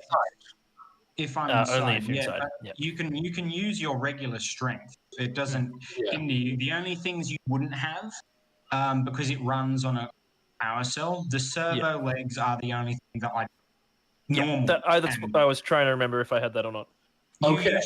You have it because you're allowed to have one thing equipped, and because I figured you'd have to carry the rest of the crap when I'm not in there, I made it so that they be functioning. Yeah. So the servo legs basically just compensate for the extra weight and make it so that you are functionally the same when Pim isn't inside. I'm going to say you are a big, strong guy. With a 9, you are able to lift the vehicle off Dr. Charles, and the end of your turn is you just flexing and holding where it is. You don't have enough strength to move the vehicle because it's got a variety of other rocks and debris, like keeping you from doing like smooth transition or a drop away from him. But you are currently holding it off Dr. Charles. Yeah. Yes, and that's pretty impressive. And that will be my turn. Yes, that is your turn. Actually, I will yell out, drag him out. Like, drag him out! Yeah. It's a heavy car. Next up, we go to the Goethe. We have a pretty interesting predicament. I'm going to go from top to bottom. Pim, the one next to you, kind of like paces back and forth a little bit as its friend emerges from the woods. Which one of these two is going to be the focus of your attention as they're emerging? Like, which one do you look at predominantly? The one behind me, because it's close. This one? Okay. So this is closest to my allies.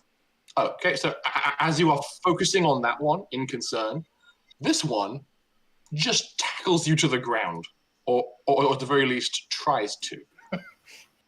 So can you please make me an athletics roll with strength, or acrobatics with... Wait, is it acrobatics?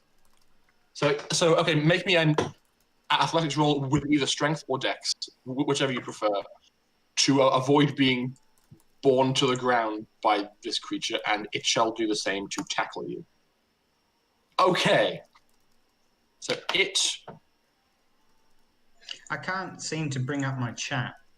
That's okay. So it tackles you to the ground, lands on top of you, and basically sinks its teeth around your shield, and basically its big mouth has a firm grip on one side of your shield. Okay. This other one is going to come up, grab hold of one of your legs, basically. So your left arm is up here, so it grabs onto your right leg, and they both start to pull away from each other. Wait until it's my turn, fucker. I will have it make. That's what they're going to try. So make me another athletics roll because I'm sure you wouldn't just lie there and let it grab you. You'd be kicking away. So make another roll and see if it can grab hold. Hang on, sorry, I just had to restart. As I said, my roll 20 was playing up, so I had to restart it. That's all good. I can roll on your behalf if you like. It should be. It's up in 5 seconds, so I'll just bring up the character sheet and then. Well, I'll make that roll first. That's only a 4 with modifiers, so it's going to be okay.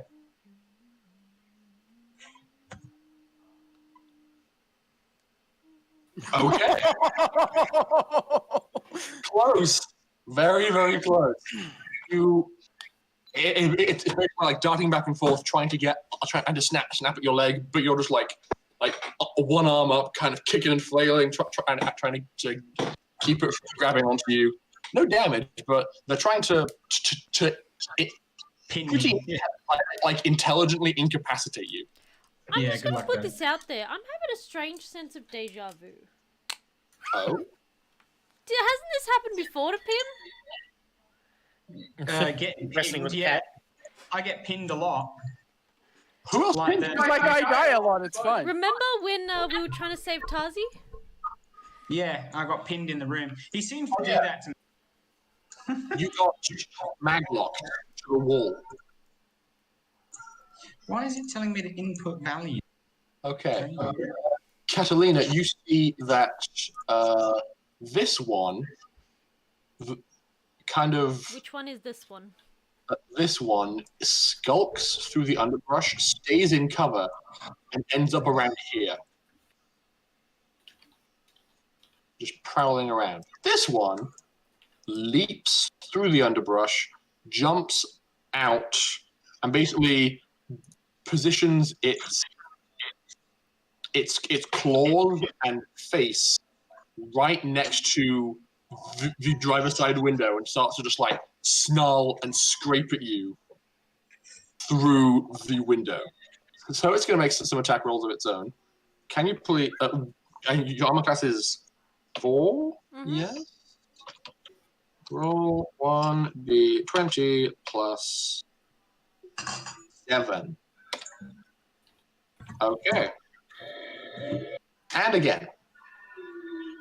Unfortunately, thanks to you just like batting and elbowing away at it and... No, kicking. I'm standing on the seat, remember? Yes, you're standing. So as you kind of like kick down at it as it tries to bite at you, you're able to avoid being grabbed by the beast.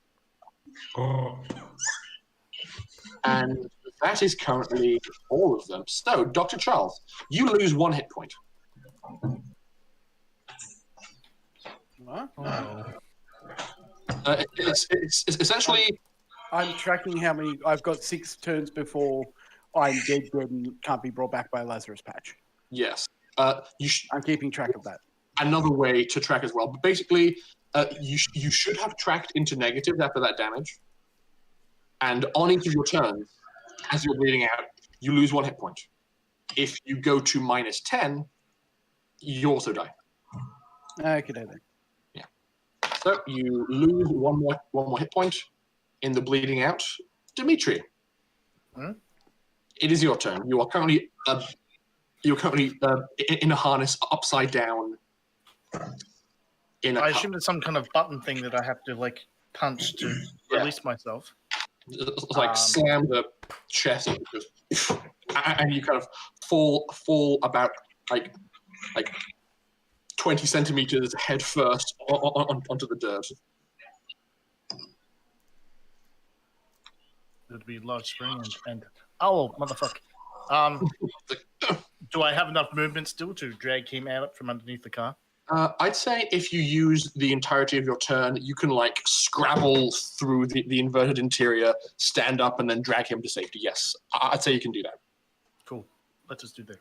Okay, you end up around here and you pull Dr. Giles free, meaning that Lockie, once he's clear, you can drop the car and turn around to reassess danger. Yes. Okay, Darius. There's a large creature attacking the right of your car and a second one waiting to pounce off your left. What do you do? Is the railgun still attached to the car? It has to be, so yes.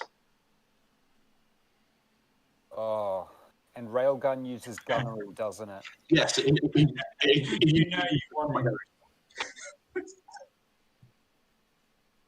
50 credits a round. I am not closing with a railgun. Can it burst fire? Yes. Yes? Yes, Good it can. enough. That's good enough for me. So It can't burst fire. Oh, sorry, no, suppression fire. Sorry. It can fire to suppress. Sorry, yes. which means they can't move, or it says double the usual ammunition used in one round, and every target in front of the weapon that is not under hard cover is automatically hit for half normal damage. A successful evasion or luck saving throw will mitigate this.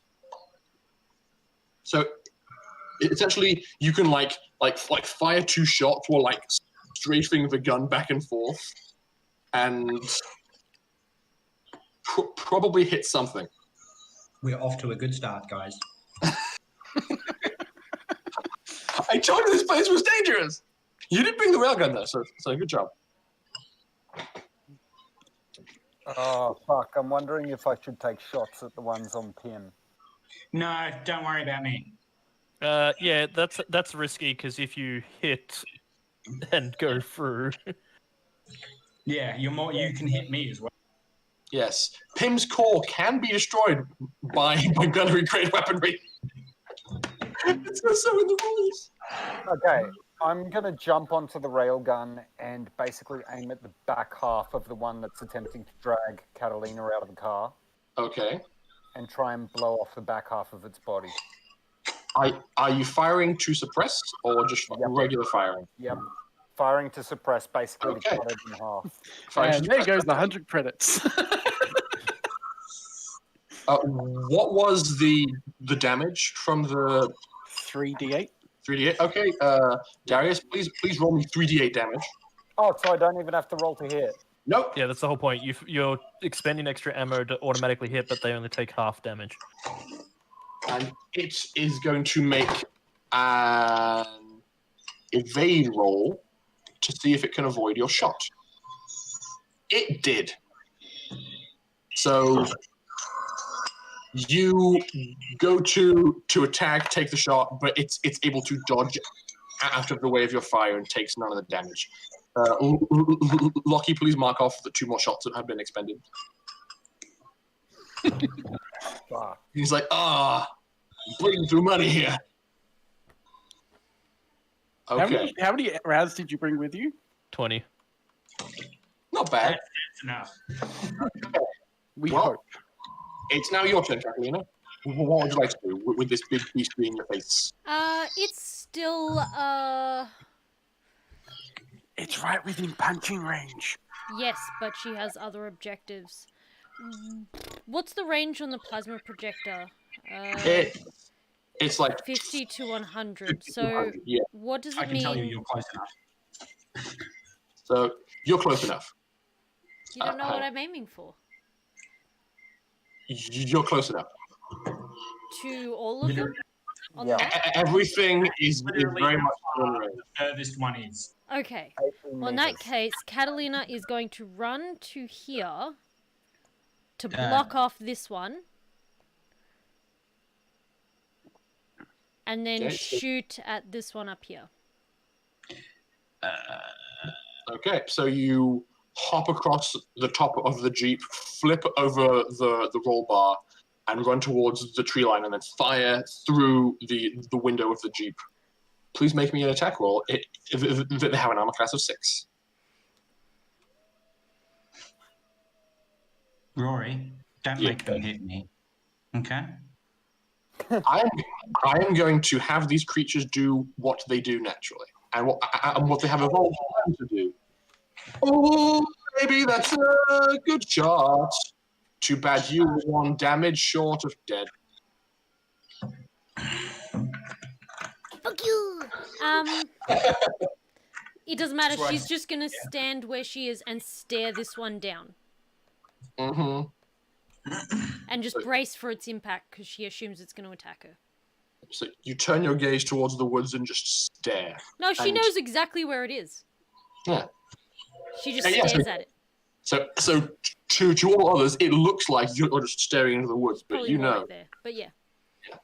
So, Darius, you see this creature take a mighty blow across its shoulder and some of its belly, and it kind of goes in response to the pain.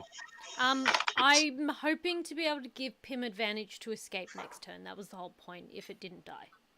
Because it is now injured and distracted. Wait. You are so worried about it. You don't need to. So, okay, this one up here. Oh, that one. Okay. Yeah, I did not shoot at the one near me. I shot at this one up here.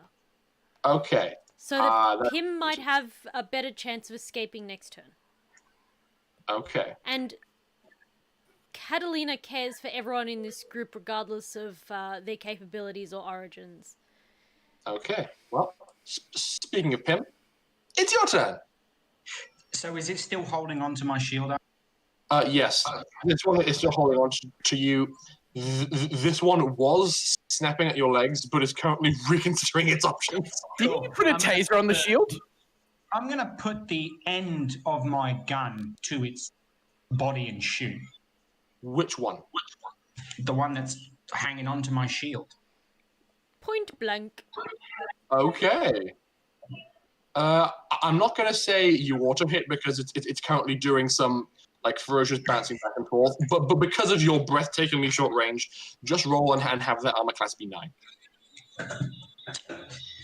9, did you say? Yes, like it's grappling you, not the other way around, so it has a bit more control. But still, close range. If I miss this... Don't even say it. You hit! Well played. Please roll me some damage.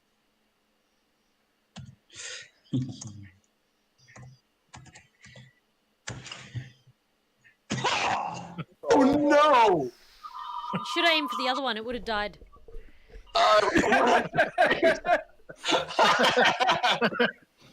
Double ones. Give me a reroll. Romney, help me out here. No, You won before. You leave the chat out of this. Help me, Romney. Are God. you there? Romney, can you hear me? Oh, did. God. Hey! God damn it. Oh! Romney voted redeemed reroll. Hang on a minute. Yeah. I'm pretty sure we have one bang. One more. You dealt one more point of damage. You said I'm deep in wiring 11 fans. 11 fans? Yeah, he's building himself a new computer, I'm pretty sure. Yeah. Why does it need 11 fans, though? Oh, Mikhail, I'm so sorry. Nice. He dealt one more point Well, of damage with your reroll, Romney. It was not meant to be. It was not meant to be. That was so pathetic. It's now the turn of this bull. It's because I didn't fight the cube. As I said, it keeps on running. Goodbye. Right off screen.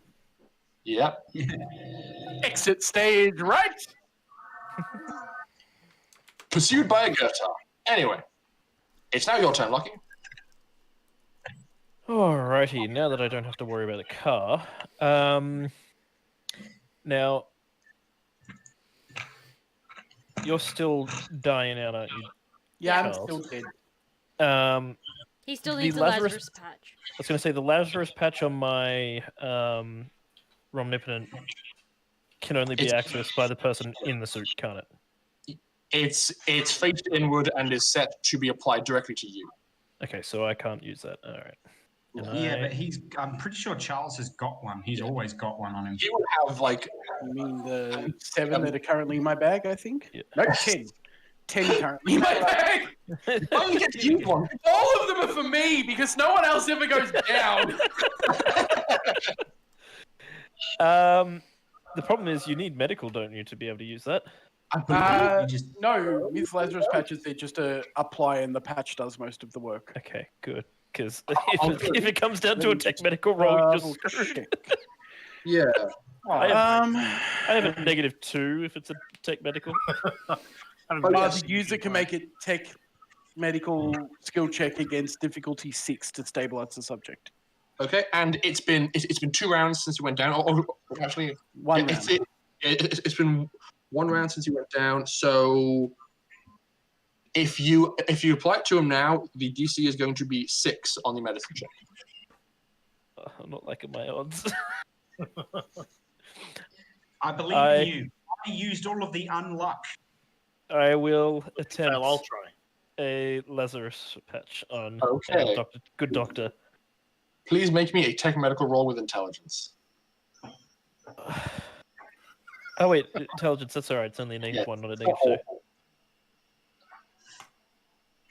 Yes. There you go. Now, I house ruled this previously just because it's no fun to have someone out for a fight. What it normally says in the rules, you are just stabilized. I will say, Dr. Charles, you are conscious, but receive. I will give you 2 points of system strain as a result. So you are now on 1 hit point. It's based on your constitution, just your raw con stat. Right. What's your con stat? 0. I have 0s on everything except for wisdom, where I have a +1. Not the modifier, the score. No, the base. 11. Okay. Yeah. It's not terrible, but you will likely be incurring more system strain as you heal yourself, I expect. So, Lucky, you apply it as an action. You can. And then, I was going to say, and then I am going to run over to the north to back up Darius. Okay. You probably have enough movement to jump back up into the back of the Jeep alongside him with the railgun. No, I'm actually going to jump up to the front and have the shield out ready to engage if I can make the distance. You can make it to there. All right, cool. Yep, but shield up. Yep. Braced and ready. And now it is their turn. I will begin with Pin.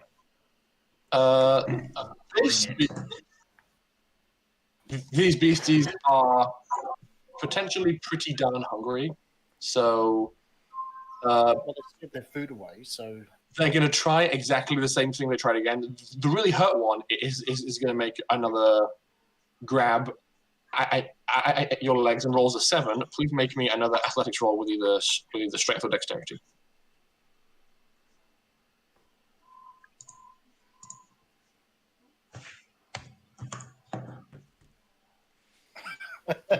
Oh, okay. Now, that's a tie.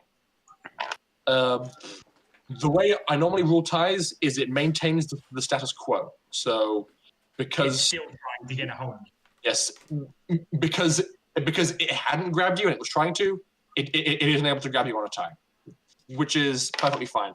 However, in response to this creature's multiple failures, this big guy is basically just going to like growl through your shield at him, and then just start like shaking you about like a rag doll, trying to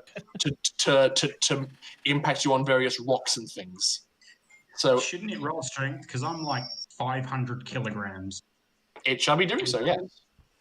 But again, that's like oof. 10 of me.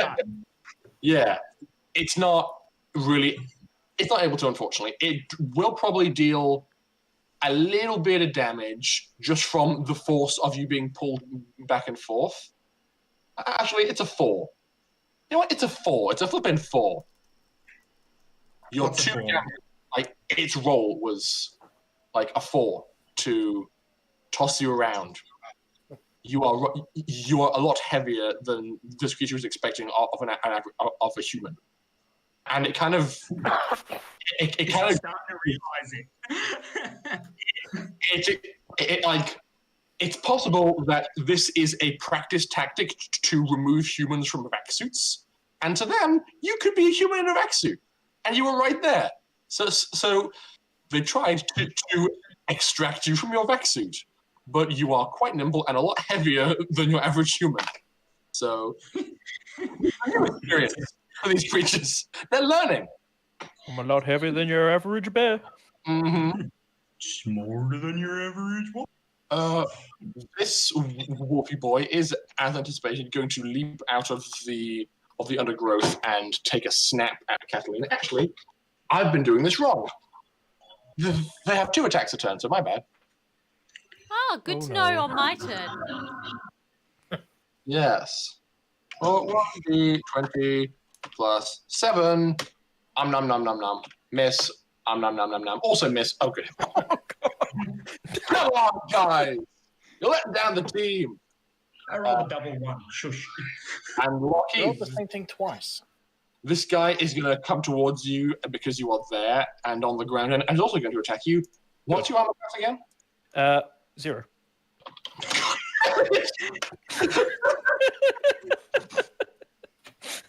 Are you sure it's not a -1? No, not yet. I make good armor. Oh, those were decent rolls. Those would have hit Catalina. But they didn't hit you. This is exactly why I went up to Darius, because I did not want him getting hit. Yeah, thank fair you. play. Very fair play. You were able to your shield and push back this creature's ferocious advances against you. The basic rule I've gone with is I can't seem to hit anything, so nothing's allowed to hit me either. I like that, and it's working for Dr. you. Charles, it's your turn. You wake up and kind of see the built-in curved windscreen wiper on the inside of your vac suit helmet just like squeegee away your own blood to clear your vision. And you see Lockie stomp away from you, and with Dimitri standing over you, and I'm a bit battered. Right. I'm going to use a lift Okay. because it has the opportunity to give me maybe 2 extra hit points. A lift does take time to come into effect, I believe. Oh, it does too, doesn't it? Yes, a lift, it's a thing to It's apply. 5 So, minutes. yeah. No. I'll touch myself in front of everyone. I don't want anybody else. And my tongue is split, then I touch myself. Oh. Okay, please. So, Yep. 1d6. Yeah, just playing a space paladin. So I get 6. Indeed, you regain 6 hit points. That's probably most of them back right now. I would speculate. I'm 2 off. Again, 9 hit points. Okay, and if you like, you can stand if you wish. As your wounds get sealed up inside your suit. Yes, I will stand and take cover behind the car. Okay. The demolished car. I'll probably go over here. So I do believe since you lost consciousness, the expended effort for your telekinesis has been lost. So if you wish to reconjure a weapon, you have to spend more effort. I've still got 2 effort that I can expend, so... Yeah, that'll be okay. Next up, Dimitri. Yeah. Your friend has jumped to his feet and taken hasty cover behind the flipped car. Geez, what's in that patch? Probably a dose of adrenaline, let's be honest. Absolutely. Yeah, some patches. Sounds like a good idea. It's a heavily compressed, laced with antibiotics, coagulants, system stabilizers, plasma, and a one-shot diagnostic suite. It reminds me of Meet the Rob. The whole, it's my nomination. Okay.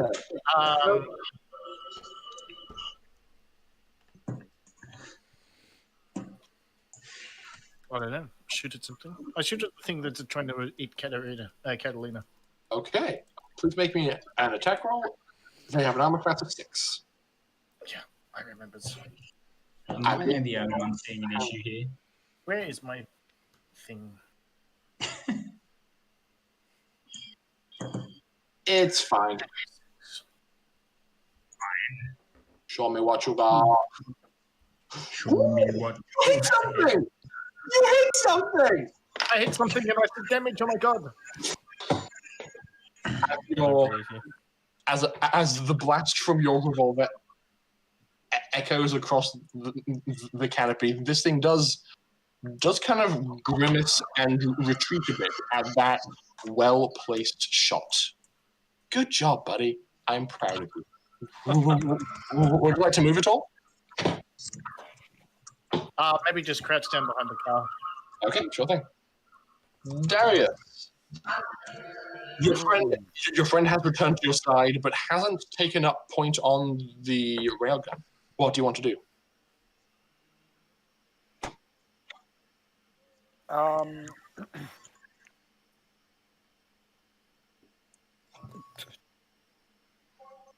Just take a basic shot. It'll be fine. With a railgun, there's no point, even at point blank. I'll just pull my assault rifle round on its strap and do a spray into it. God damn these gifts. Why am I catching up on the gifts during the game? Okay. Go ahead and make an attack roll. You're going to play, like, what was that posted for? What was that in reference to? Yeah, so I'm doing laser rifle on burst, so 3 ammo. The AC is 6. Yes. Because of the spray as well. After you select the AC, there is another menu to add other modifiers. In there, you add the +2 from the burst fire. Okay, so it's still hit without that +2 and does 10 damage. Oh boy, good hit. It is pretty badly wounded after that, and is not looking healthy at all.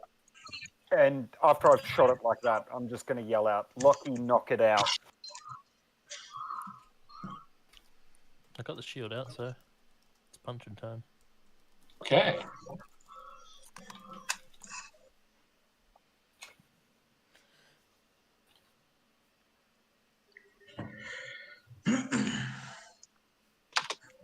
Okay. So next up, we have Catalina. You are very relieved to see a shot come from over your shoulder.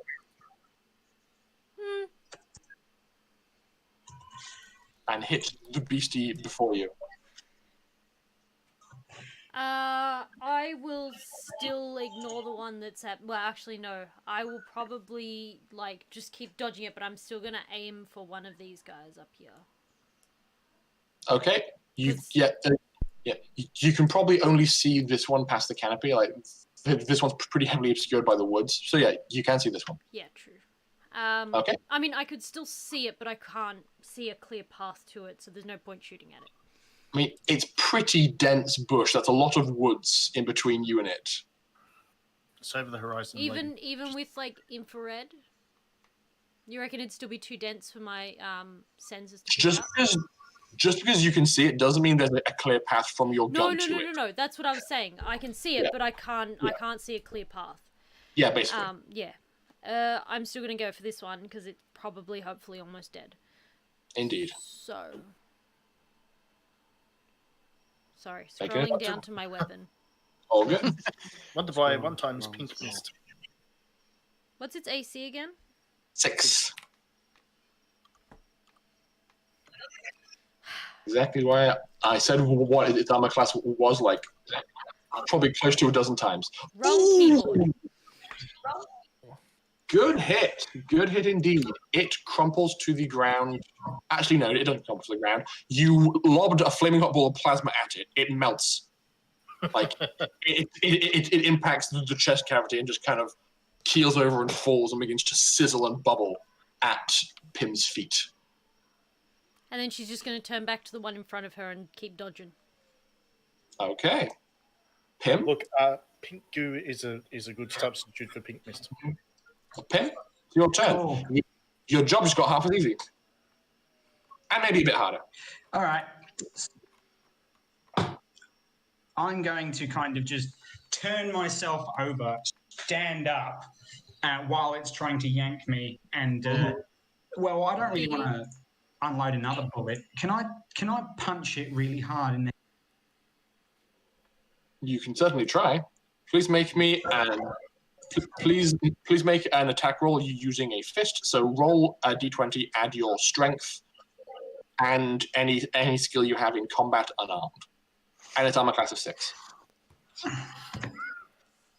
Just so you know, it's an armor class of 6. Yes, I'm saying it so often. Oh, I know. I'm sorry, I have a potato brain that has to focus on 12 different things. And that's why I keep saying. Yes? Wasn't it +9 because he's... Because he's what? No, it was only +9 because you were like shooting close range. You are meant to engage in hand-to-hand combat at close range, so this is as expected. To roll over, stand on up, go punch a punch. Oof! Oh no!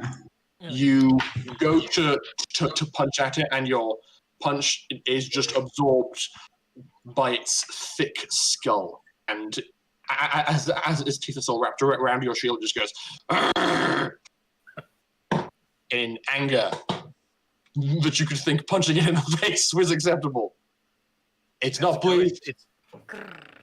How's it go? He goes to punch the cat and instead strokes it, and then he gets mad. It wasn't that bad of a miss. Nat 1. That's Nat 1 territory. That's okay. Lucky, top of the round. Yes. What would you like to do? I'm going to attempt to knock someone out. Attempt to bash it with my shield across the face. All right then. Please make an attack roll. I'm just going to have a quick sneaky peek at. I would call a shield an improvised weapon in this regard. Mm-hmm. So I'll check. Pre-established damage would be for an improvised weapon.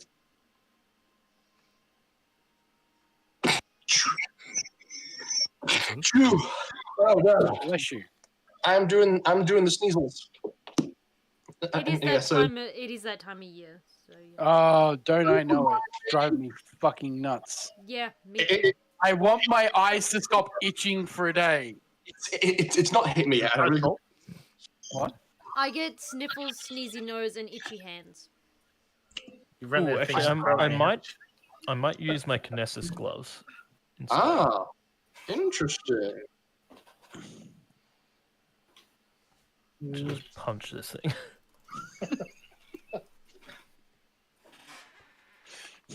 Okay then, please make an attack roll with your... Returned.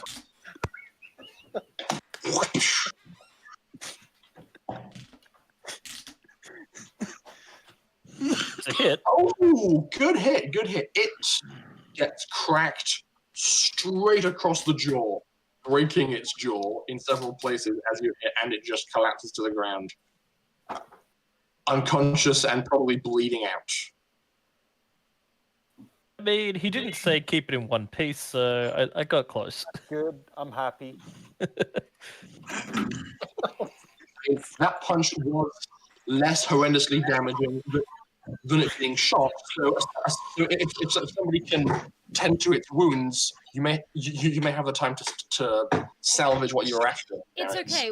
Once Pim's safe, Catalina can just wrestle the one in front of her. I actually haven't taken a single point of damage. Yeah. That doesn't mean that you're safe. Catalina hasn't taken any damage either. Like, Michaela, I fully anticipated the tactic they were trying would not work. That didn't stop me from trying it, though, because because there was two of them in one place. You were right there, and they've been fighting humans for long enough to know how to get a human out of a vac suit if they work together. So they tried, it failed, whatever. In terms of dashing you with a rock, it's currently their turn, and considering the fact that only two of them are alive, and these are pack hunters, they both turn tail and run back into the undergrowth, relinquishing their grasp on your shield. Pim. Am I allowed to shoot at them? The undergrowth is pretty damn thick, so it's going to be hard to get a shot. They can move through it just fine because it's their natural terrain. I don't think you would really have time to get a shot off before there's many, many trees between you and them. But they have successfully absconded and can now be out of initiative, but still a bit time sensitive because of what's being played. So, what would y'all like to do? Charles, quick, I need your hand. You good with animals? I just sort of get up and I'm sort of like stretching and like.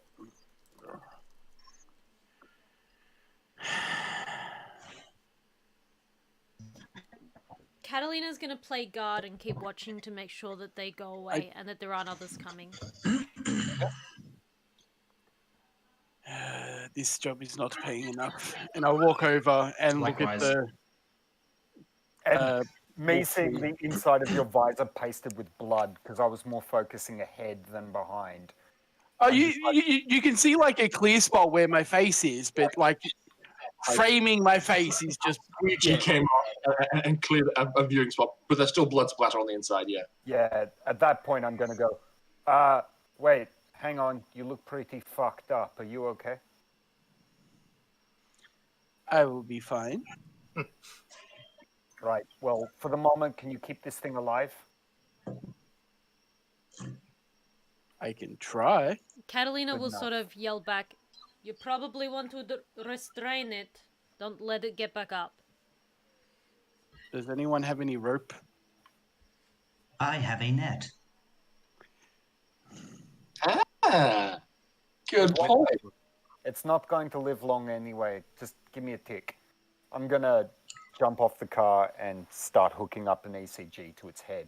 Basically just using one of the claws that I bought, the monoblade, to basically just strip bits of its scalp so that I get a good connection. It's called fur. Is this before or after it gets healed? Before. So are you shaving it? Okay, so shaving it, not scalping it. Okay. Scalping it. Sorry. Oh, see, I thought you were scalping it as well. I was like, okay then, all right, okay, as close to the brain as possible. Like direct connection to the brain with the ECG, like the mate. The kind of your goals. Okay. You can get ECG reading just on skin, but not on fur. Okay, so Pim, it sounds like you're going to pull out your net and start tying this beastie up. Yeah, I'm gonna I don't know. I'll first ask.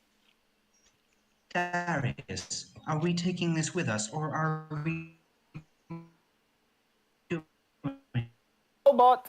Robot is a robot. He turned literally into a robot. Yes.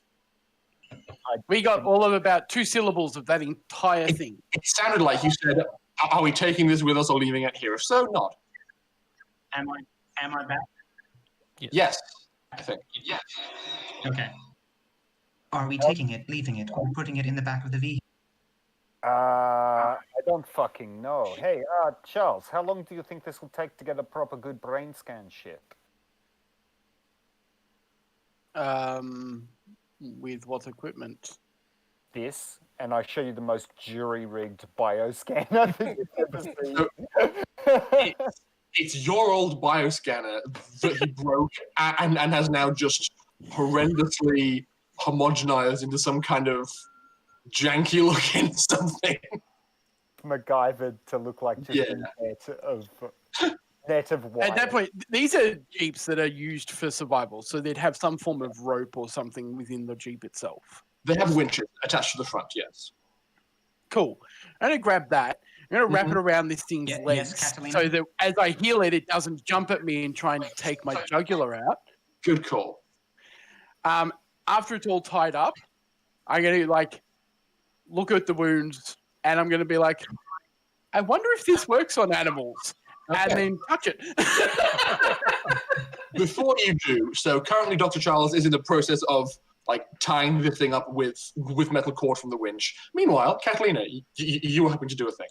When I'm sure that the wolves have gone away and aren't coming back, she's going to go over to the car and see what damage she can salvage.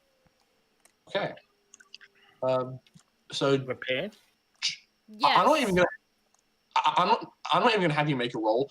This vehicle's roll cage functioned as intended. It's fine. It was just flipped.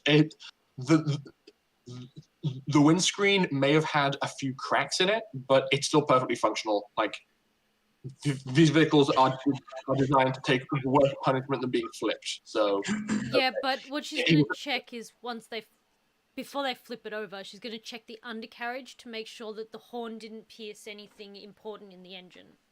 Good point. It's electric. The engines are on the wheels.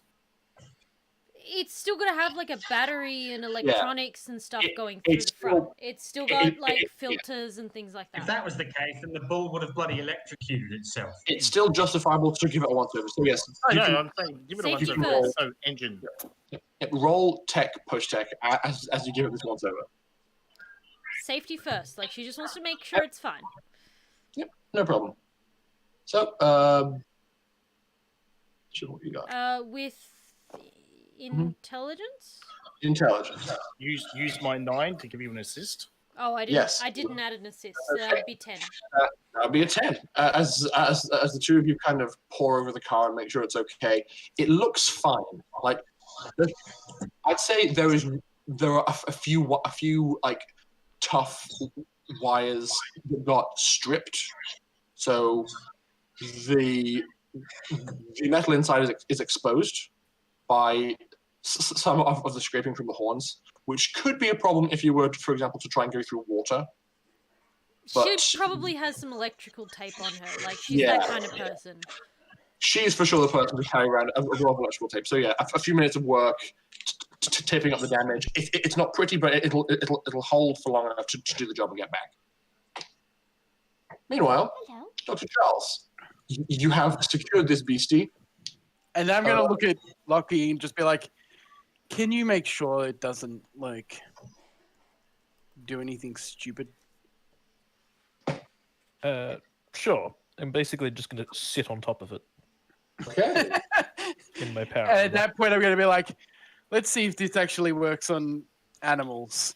And I'm just sort of like going to be away from it and just sort of be like, bing, and then sort of like rush backwards a bit. Well, personally, I see absolutely no reason why it wouldn't work on an animal. So go ahead and roll to heal. 1d6. Okay. Get 7 health back. You heal it almost half its total. Did you tie up its mouth? And it's immediately, like, its eyes just flash open and it starts to, like, writhe around. Its 4 legs very unceremoniously tethered together, and it starts to just growl and shake and struggle against these bonds. And I get the feeling the Lockie's going to go full Crocodile Dundee on this thing. Just like, he seems smart, yeah. Shh. Oh, she's a beauty, isn't she? He seems smart, yes. They have been described as being pretty intelligent by people who've seen them in action. Okay, so I'm pretty sure they know what a gun is. I'm gonna kind of crouch down and put the barrel of the gun right between its eyes. Okay. This wolf is getting some mixed signals. Because one person is going, shh, it's fine, and one person is aiming at its head. I'm a bit upset that I didn't get to kill the one that tried to kill me, so... That's okay. Frustrations. So it is equal parts soothed and agitated by what this party are doing in concert. Yep. I'm just going to just carefully read out the readings and go, Pim, put away the gun for a second. The gun is part of my arm. Yeah, just move it away. Don't scare it for a tick. I'm trying to get a good reading of it in the natural state. I'll lower the gun. While he's doing that, I'll pull out my bioscanner that's not broken and also start taking readings. Looking for weaknesses. The bioscanner's not broken, it's just repurposed. I suppose I will go and flip the car back to its normal position. Wait. Hang on. Fire a shot near its head now.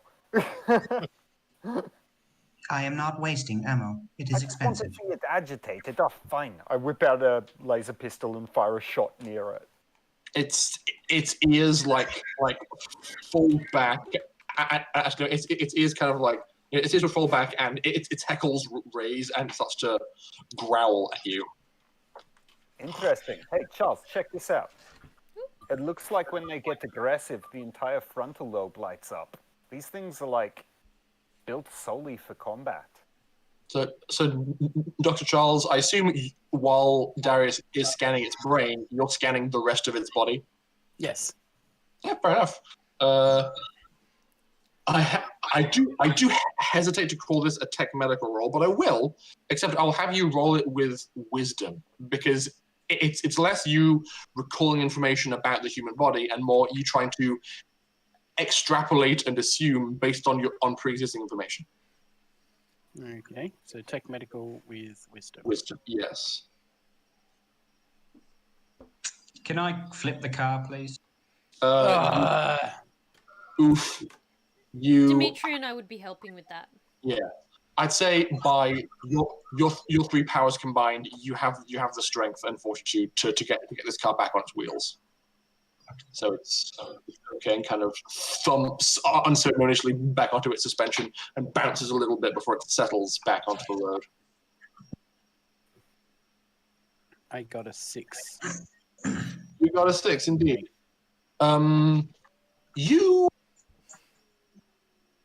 Do you think Dr. Charles would have put any focus into the study of animal biology during like his earlier education?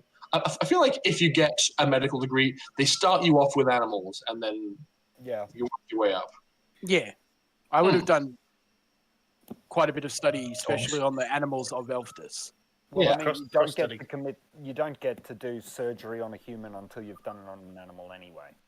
So the scans you're getting, there's some details that are unusual and foreign to you, like the way the bones evolved are in quite an unusual structure internally, like lightweight and strong, and like the frame itself is built very similar to a canine, as you would expect. So it probably encountered similar evolutionary conditions that prompted the existence of wolves back on Earth. Aside from that, you aren't really able to extrapolate any other data or weaknesses. Easy enough. Okay. So you are still scanning back and forth, Darius. It takes a few minutes, but with the persistent soothing of Lockie and Pim no longer in the vicinity pointing a gun at it, it does begin to calm down. And so you feel like you've got a decent spectrum of emotions from this creature. You've got aggressive and agitated. You've got scared. You've got calm. It's not a bad range of neural pathways pathed so far. All right, that I think that does it, Lockie. We're pretty good. What do you want to do with this thing? Trophy. Keep it? Yeah. Alive or dead? It cannot breathe the oxygen atmosphere of our ship.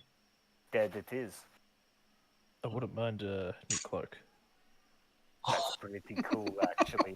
And I'm just like pulling out the laser pistol and putting it in one of its eye sockets and shoot it. Oh, okay. I mean, I was going to go at about Dimitri it. did not see this, At that otherwise we would point, no, protest. wait. As he goes to do that, I'm going to be like, no, stop. What? I go through my medical kit. I grab an injector and basically a quadruple dose of morphine, and I just dose it. Okay. You dose this thing. It looks pretty happy. What? So you're just going to send off a really dog going, It feels like it was already beginning to get pretty relaxed thanks to Lockie, but now any defenses like flared gums from the is it jowls or like weird front mouth? Yeah, like the jowls being agitated just calm down, and its behavior is a lot more similar to the kind of dog you know, and it just kind of just sits there curled up, looking quite calm, content, and happy with this. Would we know if this thing can breathe normal air? That's a very good question. No, you do not know if it can breathe. Assume that if it breathes air here without an apparatus, that it won't be able to breathe air elsewhere. Well, I mean, that's a possibility, or it could just have a really good filtration system. But do we really want this thing alive? Like, I'm a bit confused to what Charles doing. Like, are you going to jerk it off next, or? Well, I figured that would be enough. Apparently, it wasn't. It's at that point, I go back into my bag, grab out another quadruple dose, and I'm like, Charles, I would like a pet. You're not keeping one of these on the ship.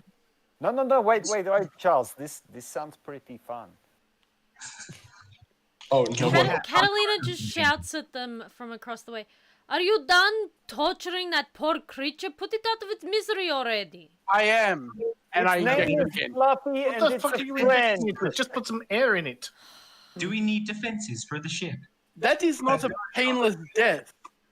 I'm not sure if you've seen the effects of putting an air bubble in someone's veins. I mean, how much morphine did you give a it? laser pistol is a pretty painless death. A lot of morphine. You can you are still scanning its brain, Darius, so you can see its brain activity is getting pretty low, and you can see its breathing is slowing considerably as well. Look, even if we keep it alive at this point, I'm pretty sure it's brain damaged by this point. There's not much oxygen going to its head. Sorry, Pim. I'm sad now. My bad. Look, blame Dr. Charles. He's the one who didn't want to give it a clean death, apparently. Instead, he just made it retarded. Pim, you were pointing a gun at it before, and you wanted to keep it afterwards? You need to learn... It was growling. That is not how... You will need some education in how to treat animals and how to manage their behaviors, because you don't do that through pointing gun at them and then being all like, oh, I love you. Look, It was growling. Catalina, I'm going to get water pistol, and every time Pim fucks up, I'm going to sweat him. This is different. Water pistol Water does don't not mix hurt. with electronics. Look, I'm sorry, Charles. I'm just taking the piss. Let's put this thing down. When we get back to ship Give it a him, moment. I'm He's going dying. to find you It's book dying. on... Yeah, it's slowly dying. I'm gonna pick it up and put it into the back of the jeep. Pim, when we get back to ship, I'm going to try and find you resources on animal handling and management, because he's very different from human. Catalina is the new Rowan. Apparently. Why do you think I was holding up for my Rowan minute? I'm like, oh my god, the cycle continues. I got a quick question though, Lockie. How good do these things smell? Say pretty damn good. Good enough to smell us carrying around one of the corpses of its packs? Probably. Our research said they could detect us from miles away. This is why we were going to use drones to scout. Yeah, speaking of... Could be a good deterrent. You know what? I'm not happy wasting one of mine on this. And I just... walk over to the other drones, the drones that are used for mapping, and pull one of them out of the container and just like roughly force it open and try and link to it myself. Yep. That is entirely possible. All this thing has, it's basically a TL3 primitive drone. All it has is a spray coating on it to make it so that it can operate in the atmosphere. All it can do, it does have a very primitive expert system built in. So it can take off, hold a position, transmit data, and then land again, and that's it. Hey, these are actually pretty cool. Pretty basic. Right. Basic, but cool idea. Yeah. You know what? I'm just going to use one of these to quickly scan the area. Hang on. Oh, actually, I should use mine. That's got UV. What the fuck am I doing? I just send mine up to about 1 kilometer high and send it. Look, we are quite far from where we need to be for sight. So maybe you keep drone in air as we drive? Yeah, true. I'm trying to work out the maths. If it's a kilometer in the air and it has a 2 kilometer range of vision, it can probably see 1.5 kilometers in every direction. Roughly, yes. If something's too far away, it may not register clearly as life, but as we get closer, you'll be able to tell. Yep. Am I seeing anything in about that 1 to 1.5K radius? You can probably see specks of the previous Gertar retreating in various different directions. Which direction are they going? They are fleeing on this map to your west. The ones that we just encountered are still headed west. Do you suppose their area is that way, or do we just keep going? Your map coords have the job about northeast of you, so they're going somewhere else. Navs say we have to go east, so I don't think so. Must be different nest. I think we keep going and let's see how we go. We're running out of time, you know. We only have so much air. Yeah, right. Yeah. Oh, and Lockie, I can't see any other crews around here, so I think we're good for the moment. Alright, that sounds good. Also, while we are traveling, I would like to talk. Okay. You all pile into the car, Lockie, so you leave the slowly dying Gertar in the back of the second Jeep. Yep. Okay, everybody please pile back into their vehicles. And you can trundle on. Jeez, that thing smells. You're wearing a vac suit. You can't smell it. Oh, really? Yeah. Oh. it looks like it smells.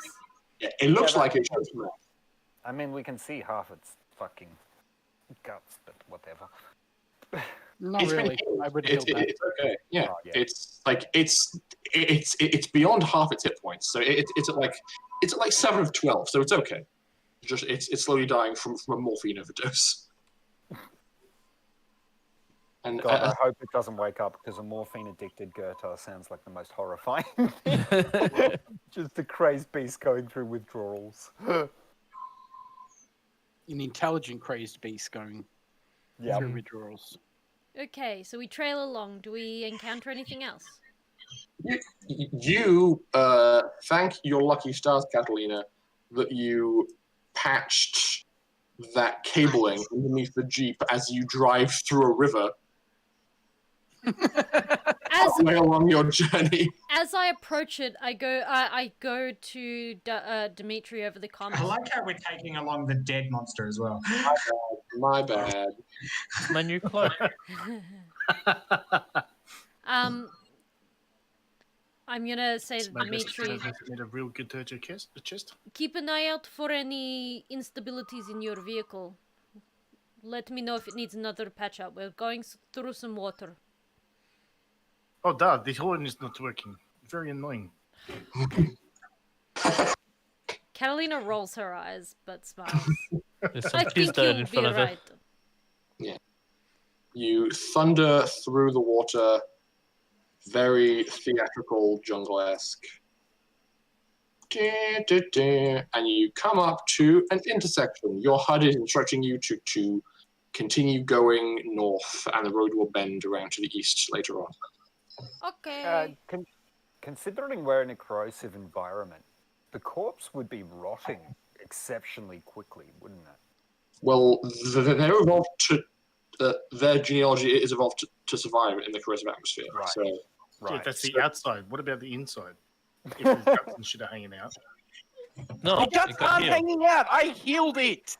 Yeah. Who cares? it's okay. Room full of now. ADHD. Yep. Yes. Sorry. So I assume you're going to follow the directions you were sent and go north? Yes. Okay. Well. You continue thundering along for a decent chunk of time. It's not as fast as you would like it to be in terms of travel because the roads are rough. But after about an hour and a half of driving, so currently you're all down 3 hours of airtime because it's an invasive atmosphere too, so it halves the duration of your air tanks. How long does each air tank take? 6 hours. Okay. So your tanks are at half capacity at the moment. I'm going to drag... Spares. Yes, very good thing you brought spares. Drag us over here and go plop.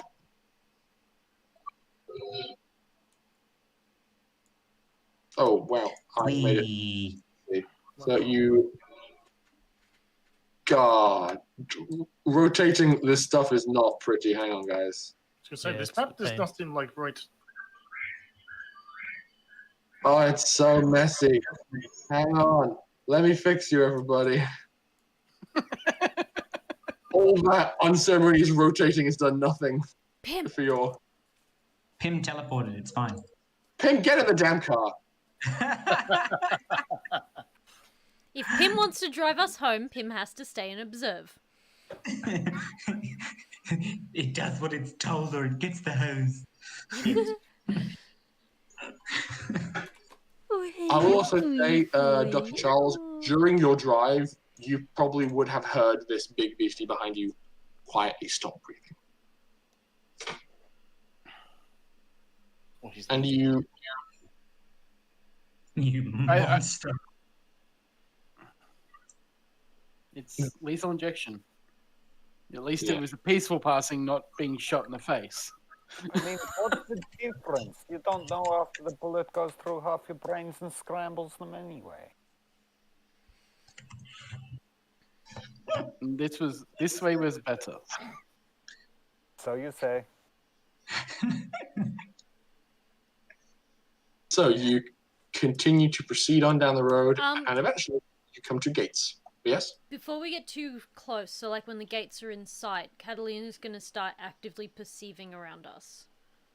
Okay, so are you going to switch your eyes back to... Yep. Now, I would have gone through spectrums to see which one of my my visual spectrums would be most effective at seeing them through this bush and this forest in the previous fight. It's thermal vision that does the best job because they're large sacks of hotness. Yeah. I think I'd be seeing a lot further than you, though.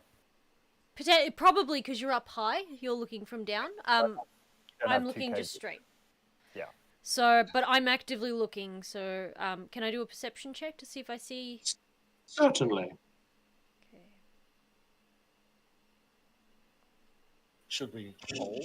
And since you're also checking as you drive, Darius, can you please do the same? All right.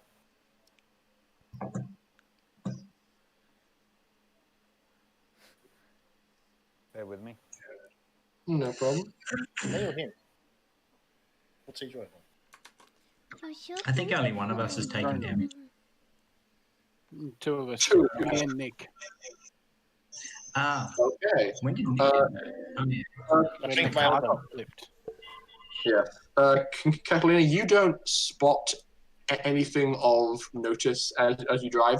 I'd say you would probably spot the occasional small indigenous bird or like like squirrel or near goat-sized animals. I'm just still bouncing focusing on around. the road. Yeah, but like occasionally you would see a passing heat signature that's not really much attention to you. Darius, as you get closer to this location and since you are, you might be experiencing some minor motion sickness because your perspective is solid and stable, but your body is being jostled around. So it's like reverse VR, where instead of you being jostled by your vision, your body is jostled, but your brain thinks you're stable. Yeah, but I've been envisioning my drones a lot and moved them around, so I think I'd be sort of used to it. I mean, not in a moving car though. Like in those situations, you were on solid ground and the drones were stable too. Yep.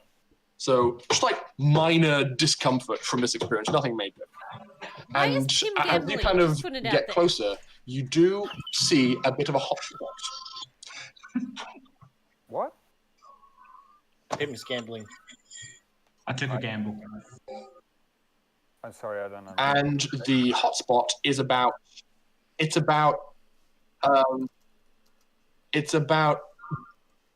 by your own metric, it's about a mile to the west of here.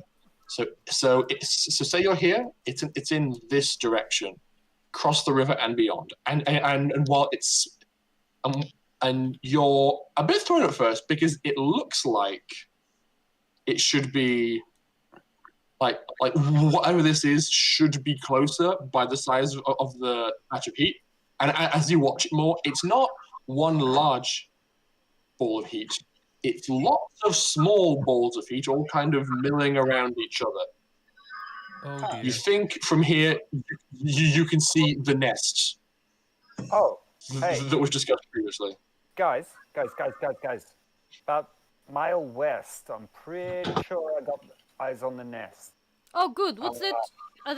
What are they doing? Are they stationary? Yeah, seems like it at the moment. There's a lot. Fuck. Hey, actually, Okay. if I repurpose one of the primitives we've got there, I can probably rig it with one of Lockie's demo packs and drop it out of the sky and set it off as it hits the ground. Why don't you try one of these? Explosions do not occur in this atmosphere unless in a pressurized bullet. Demo packs are pretty freaking pressurized. Try one of these. I promise you it's explosive. I made it especially for the occasion. As you Catalina, as you're swirling it, you see the chemical mixture kind of agitate a bit more than you would like, and then you feel the need to stop moving it. You're like, oh god. Yeah, no, the Bombay is not going. I don't have a Bombay at the moment. I lost that on my old drone. I mean, I have a question. You could just ram. I can fit a demo pack to it, but the Bombay is needed to light explosives and drop them. We have tape. We could just tape it up. You can just attach it to drone, crash drone, and drone. Specifically, that's not how the rules work. Damn it! Yeah. But that's how creativity works. That is why we have DM, so he can bend the rules of physics for us. Lucky, do you have a grenade? Got a few of them. This is grenade. Yeah, like what Catalina did is basically take the ignition mechanism of a grenade and attach it to a big bottle. I know. Let Pim finish. Okay. Is it possible to tie the Molotov to a grenade? I mean... What? Yeah. No, is The grenade. concussive force of the fire will be spread out across them. But I still can't set off the grenade. I do not give off a scent. Not like I don't know, they you. seemed pretty interested in you before. They failed. There is another alternative. Why not cover me in the blood of that slain one there? It would mask my scent. They might be cannibalistic or anything like that. We don't know much about them. Not in the way that you, like... Covering yourself in the center of another pack is not a good idea.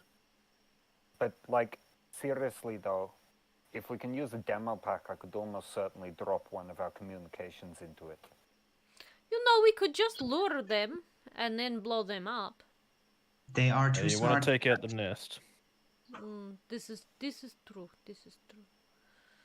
I feel the best course of action is to not prepare too much. After all, the best laid plans go to waste. A straightforward, simple plan should be enacted. Like I said, a grenade and a Molotov. If it fails, oh well. Not all well, Pim. You could die. Unlikely. Yes, but even if you don't, we've got to go in there to collect you in the, after alerting a pack of highly intelligent pack hunters. Untrue. We're not leaving you behind. My Scarab machine can get me back to safety relatively easily. I don't know. I think these things will attack anything that moves. My vote is with orbital bombardment. That doesn't help us here, though. Why not? What he's proposing is orbital bombardment. If I can use a demo pack with a drone, I cannot use Molotovs or grenades. No. I understand this. We could do both. I'm not following. You do drone with demo pack, and then if this no works, then Pim can... The problem is getting close to the nest. If we don't act quickly, they'll be here soon. Duh, we need to make decision. Fuck it. Are you willing to give me a demo pack, Lockie? Yeah, we got 2 of them. All right, chuck a deal. I have 2 granadas. That's good. They don't get set off when demo packs go off. They're I know. literally destroyed. So, But yeah, no, I'm not saying that to you. I was saying that more to Pim. I've got 2 grenades. I'll quickly go over the demo pack and reshape the charge so it's omnidirectional. Okay.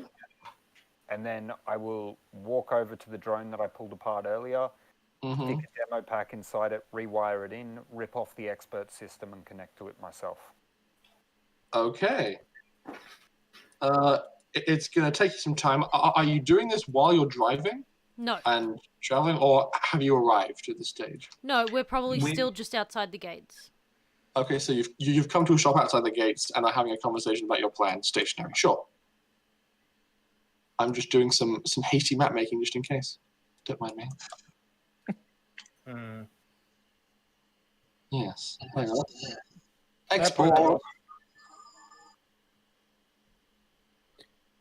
I'd be like, we could probably set up to defend this place just in case they smell us first. Probably not a bad idea. Duh. That's what the railgun's for. Okay, so if you guys are planning to do that, then Darius, what you're working on will take you some time, and in the meantime, everybody else can bring the vehicles around and get ready. Yeah, so, I'm sort of just like rolling my eyes back every now and then and shaking the drone as I do so and just go, fuck the vision shit in these things. Yeah, it is black and white and pretty grainy. Yeah. Because they didn't need the cameras to be good in these. So you go past a gate structure which is just no longer present, and as you drive, you kind of thunder over what feels like a cattle trap, but it turns out you're driving over a gate that was hastily erected and even more hastily torn down by some hostile creatures. You see this machine in front of you. It looks like not dissimilar to the kind of proportions you saw on Black Lance's massive rolling fortress. On each corner there's 4 big beefy wheels, a cockpit that's kind of raised up and sticking out the front, and a large open hatch on the side. Above it, though, is a very, very large tower that, to you, smacks of mining equipment. So, tower sticking out of the top of this thing that does the mining. The door, I should have probably, hang on. I can get visual.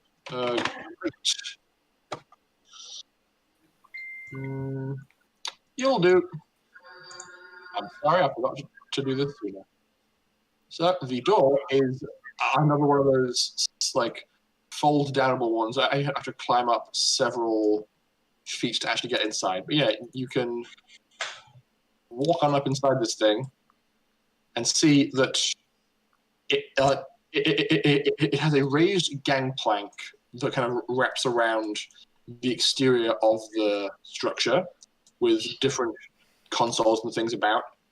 There's three large machines on three of the different sides of a large open hole in the center of this thing. And each of these machines have various stations at which to operate them. So it looks like the giant tower thing drops a drill into the hole, and then these machines like will grab the ore that the drill pulls out and like push them aside. So it seems pretty smart. Okay. And it also has a water inflow and outflow to cool and lubricate things from the nearby. Yeah, that's what you see. Also, you see a few abandoned vehicles that may have been left behind from the crew that ran away. Can Catalina do like I say perimeter check, but I mean just sort of on the area that's immediately available and just like see what I can sweep. Yeah, just like, can I see through the walls and see if there's any life signs? I don't know if they're too thick for me to see through, or if the material blocks my vision. Thermal vision, I'd say it's not great. Like, this is a pretty robust piece of machinery. So you aren't really able to get much from your quick visual scan. And I'm just going to casual make my way sort of like over here and start looting the cars. Okay. Do I see if I find anything of use? Oh, damn, Carlos, I should have thought about that. Well, I'm going to go very visual. This vehicle looks pretty empty. This vehicle is piled high with drums of some description. Are they explosives? Is the material inside them explosive? Well, you can read Russian, which is what these barrels would be printed in. I'd say these barrels are like backup lubricant. So okay. So potentially flammable. So yes. So used on the inside of these machines if they can't get ample access to water. But since they have access to water, these drums were kind of set aside and stored for later. Okay, so not flammable if water, possibly flammable if different type of lubricant, alcohol based. Yeah. You don't know what kind of lubricant they will have chosen to use, considering the nature of the atmosphere. But you could test it if you like. And this vehicle appears to have 3 B-type power cells piled into the back, along with a large gray-brown box. I'm gonna rifle through it. Is it like tools or something? Well, it's funny. It's funny that you should say rifle through because it's rifle. It is 3 regular projectile like combat rifles, just like stacked up inside the crate with one clip each next to them. Catalina will look at them, grab one, and go, "Hey Darius, here to protect yourself," and she'll like dump it at his feet. I presume that. I just realized I'm on mute. Yeah. Sorry. Here, rifle to protect yourself. You can't always roll Is it up. plasma or laser? Is neither. I'm gonna take the 3 B-type power cells. Okay. Oh, it's just a conventional rifle, is it? Yeah. Projectile rifle, yeah. I can't use this shit. I've got a laser rifle. I'm no good with conventional. Why don't you use it more often then? Jeez. Thought you were unarmed. Okay. Give it to me and put the rest in the other, in the back of the... Sure. thing. Okay. Also, I'm gonna go check if some of this lubricant over here is flammable. Might come in handy. No, for the record, I pulled a laser rifle out of the ship's armory before we left. Ah, I believe you did. So you are I wasn't paying you were attention. okay until the end. Yep. Okay. What was the direction the nest was from here? Sorry. West. West. It is the west. About the All right. Yes. I would like to set up some tripwires with my grenades along the edge of the tree line. Okay. That's good. Hang on. I'm not actively looking at the map right now. I'm preparing for just in cases. All good. There we go. Okay, yeah. That's good enough. Although Right. it is back. almost 10 o'clock. Did we want to sort of like wrap it up and continue next week? Because it's probably a good point. I'm gonna call it once Darius deploys his bombardment. Okay. This area here. Yes. Is that an entrance or? That area is not easily accessible unless you swim around these massive intake pipes and jump up on land. Okay, in that case, up along this northwestern tree line, I'm gonna use 4 of my grenades to set up some tripwires. Okay. What kind of skill would that be? I'd say that would be a combat. Tactics. Like a combat primitive or tactics, maybe. Do you want Catalina to assist you? Because I could most certainly assist you with this. This is something that Catalina is definitely It'd be either trained in. tactics or security, because security is you're securing the area. This could be like a textbook definition of rolling for security. Or survival. Or survival, yeah. I'm gonna go with tactics because that's what I'm good at with. Yeah, fair enough. With what? With assistance. stat? I went intelligence. Yeah, I'm going to say intelligence for this one. With assistance. Yeah. Ooh. I mean, it's not really something hard to do, anyways. Yeah, it's pretty straightforward. So you spend a decent amount of time just walking along this perimeter, placing down grenades, and Catalina is by your side, assisting you. Nothing else is really going on in terms of hostilities. What are the rest of you working on, aside from Darius, who's doing his drone tinkering? I'm going to go on to the vehicle. See what I can run. See what I You can mean the diagnose. machine? Yeah, Oh, okay. it's got big wheels, so it's a vehicle. Yeah, it's a vehicle, but like it's a massive vehicle. But yeah, I'm gonna see what I can. I run a diagnostic, see what I can discover. Okay. Which I think we can do next time. I'm going to go around and to Lockie, Darius, and no, Darius, you'll be in the machine if the battle starts, won't you? Probably. I'll give it to Katarina and Lockie. Both get a dose of lift, and What does this do?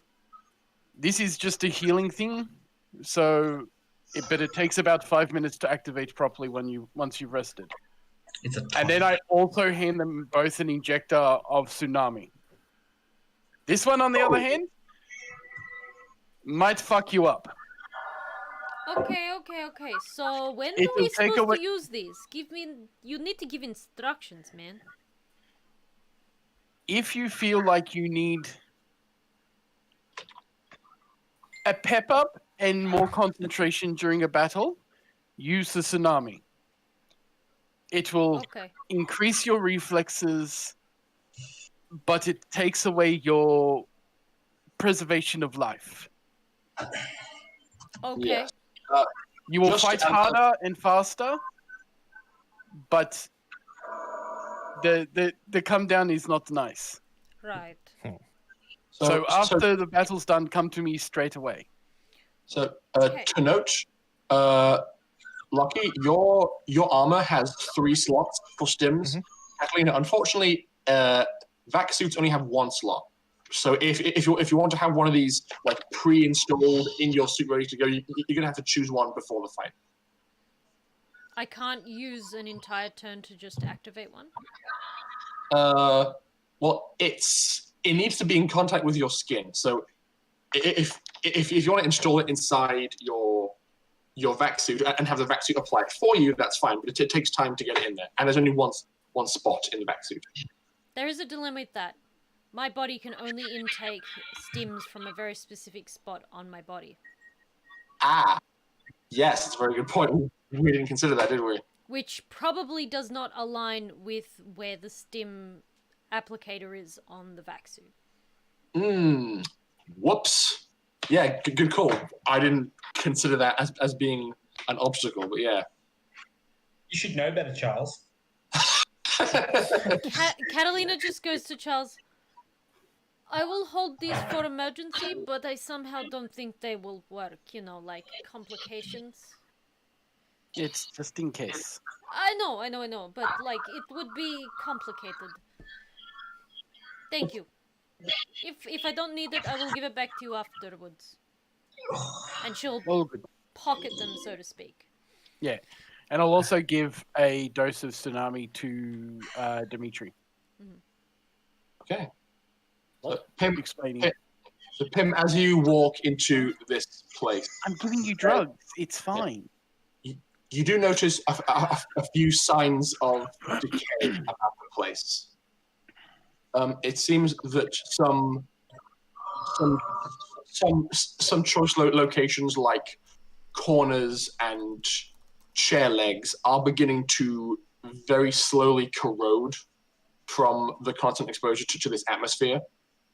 It's unfortunate that they left the doors open, because otherwise this entire place would be pressurized and people wouldn't need their suits. But they did anticipate the door opening and closing, so the interior surfaces are pretty well coated for short-term use. You glance around, and you think, just from basic layout, your best chance of running a diagnostic is up here in the control room.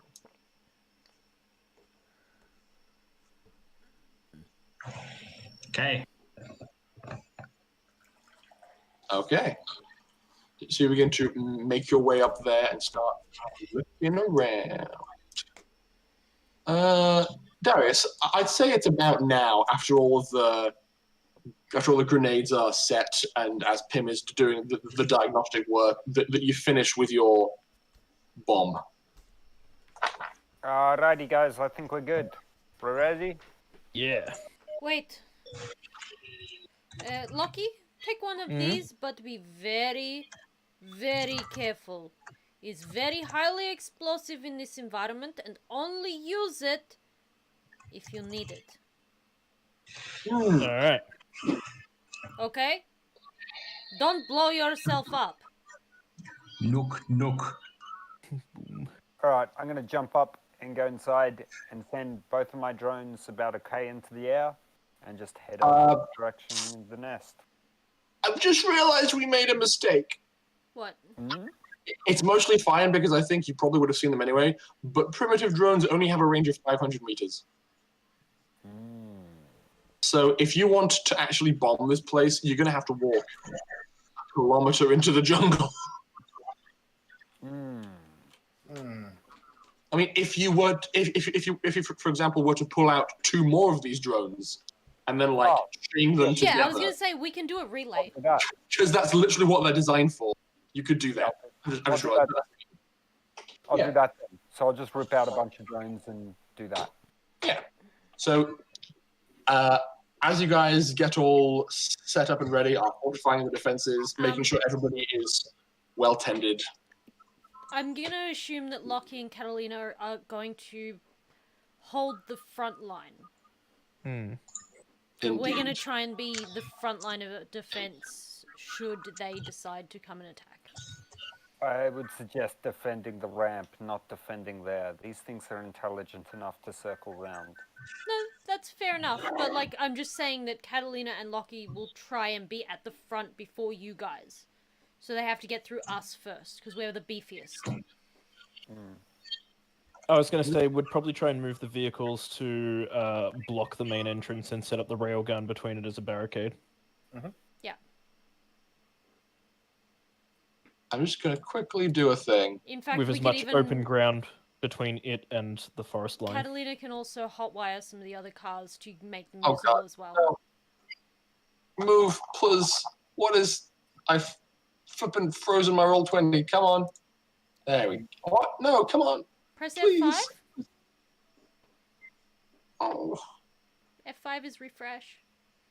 Yeah. Okay. Woo! So I can't see what you're referring to, but yes, planning.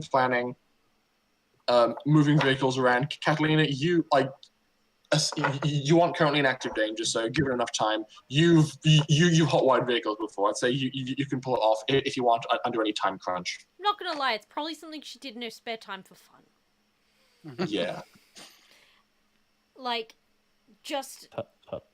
No, not to steal. Just she probably would like go to the backyard or go to the garage and be bored and just hotwire her parents' car just because.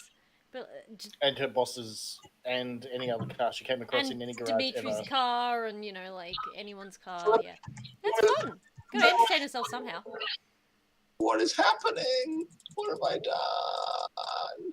Close it and reopen it again. This sucks. I'm having struggles. Oh no. Oh, DM's bamboozled. You have I've been pressed- lost. He's What? the story from the before Nope, times. there you are. Yeah, I pressed refresh again, so I'm reloading it. My apologies. Here's So a story from the before times. Little Lena, why does my car not have any fuel in it? Did you hotwire it and leave it running in the ground? Like, what the hell? Not again. Sorry, No, Dimitri. not again. Hey, look, I didn't leave it running. I just kind of took it for a really, really long drive. Look, I was practicing. I had to practice somehow. How else am I going to get my hours? Duh, but there's like blood all over the front of it. Is not blood. I ran into cactus plant with is brown goo on inside. Sure. Is promise. Is weird. It has like it's like straight up and then have like Rabbit's all stuck to the outside, though. what? There's no It's rabbit. just like straight up with big spikes and a rabbit attached to it. Sure. yes, the big brown grill is the ramp in. Okay. Look, I didn't hurt the car. I just, the Tried to give ground it was an a little inside bit job. slippery. I kind of, slipped. Slipped into a patch of rabbit. Okay. It's not rabbit. It's cactus. It's plant. Cactuses are not furry and do not have tails. They has fur. Okay, no tails, but it's not rabbit. Okay, maybe it's something else. But it's fine. It's nothing. It's fine. It's fine. I just wanted to do this for your own safety's sake and visual reference. I've placed actual grenade tokens and have marked their blast radius. Oh, good. Because you would be aware of this. Oh, I can't actually see it. We You'll can't have see to the put blast radius. Ah, okay. You'll have It's a little to yellow activate blob. it. I can see it. Yeah. No, that was my drawing. It's a line. No, Yeah. that was trip line. Huh.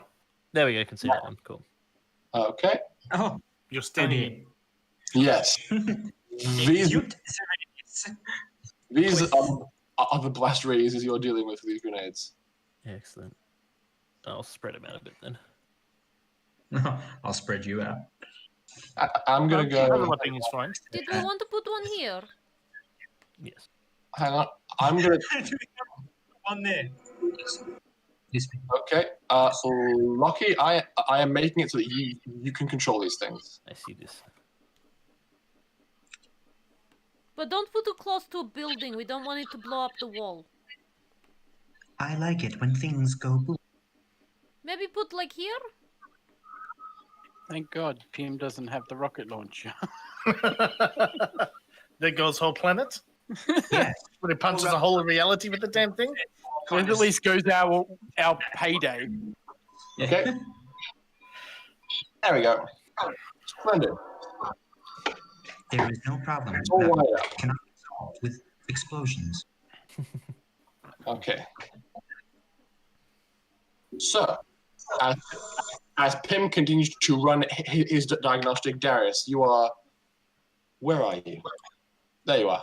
So you're standing just on the inside of the vessel with 3 perimeter drones in your hand, and you concentrate and loose them all up into the air. And that'll take some time. You're able to position one 500 meters away, then another 500 meters after that, and then you can get the final one another 500 meters out. And I'm going to show you what you see.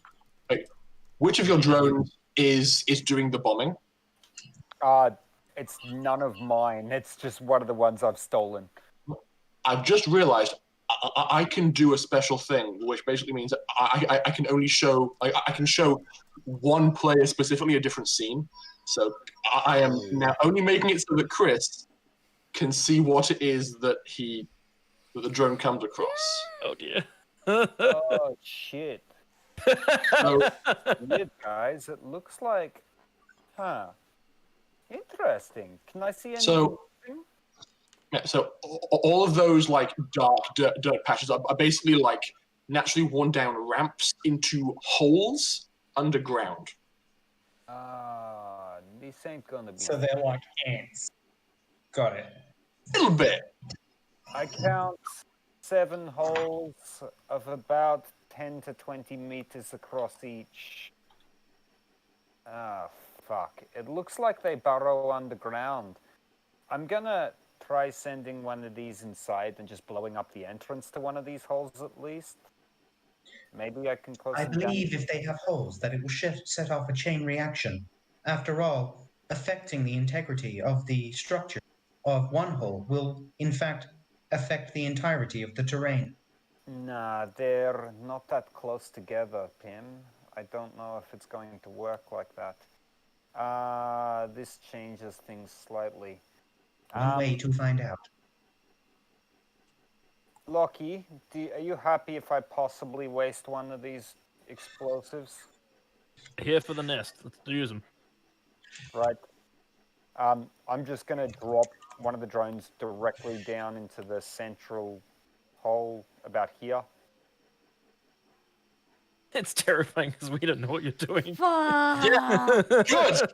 I'm so glad my friend told me about this functionality. This is beautiful. And you shouldn't know what he's doing. Okay.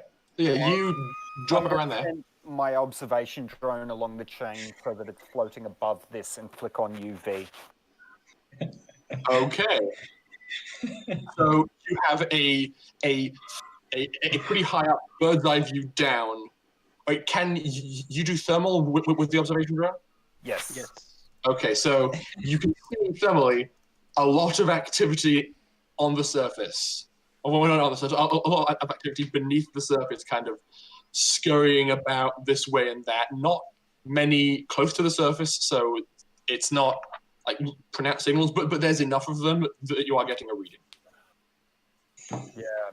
I'm actually going to send a third drone and just have the others hold place, even if that means I have to park them on the ground and send a third one across, and just get it to randomly bang into trees around the entrance of that hole. Okay. This is all taking some time, and the creatures are still moving around and scurrying around inside. Let's see how... Actually, you know what? They're pretty clever. So... Do you want to know more? Which hole? Around this hole here, yeah? The central one, yeah. Central hole. Okay, allow me to quickly hop over to where the players are and acquire me some images. Where did Where did I put them? Come with me, and we'll see just how terrible. World of pure exploitation. I would say about roughly this many come out of the hole and start like sniffing around, investigating what the hell's going on.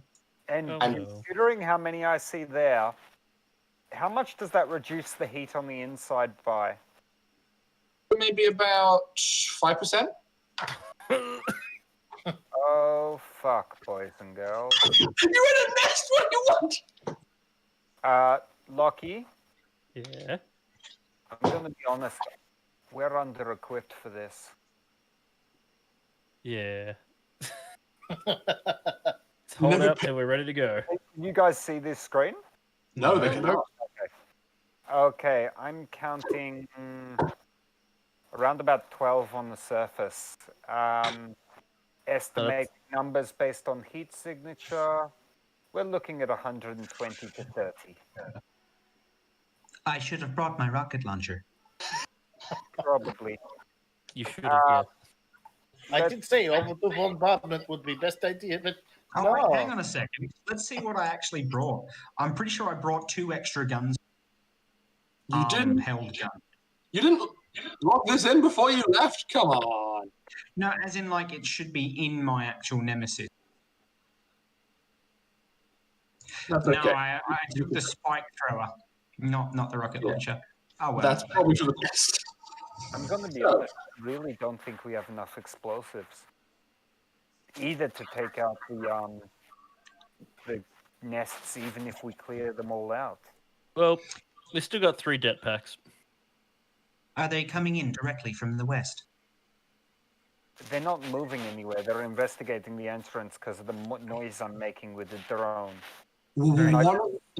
You see that one of them is beginning to like clumsily climb up one of the trees, trying to get closer to the drone. You're like banging into a branch. Yeah, I'm just going to move it away a little bit so that they can't get it. As they see the drone fly up, you see that a few of them are kind of like perking up their ears, looking around, and like sniffing the air around them. Oh, fuck. Hang on. And I'm just going to drop the drone with the explosive into the middle of them and set it off. Okay. And you set this one to just be complete yield of just everything, which was like, what's the radius of a flipping demo pack again? 20 meters.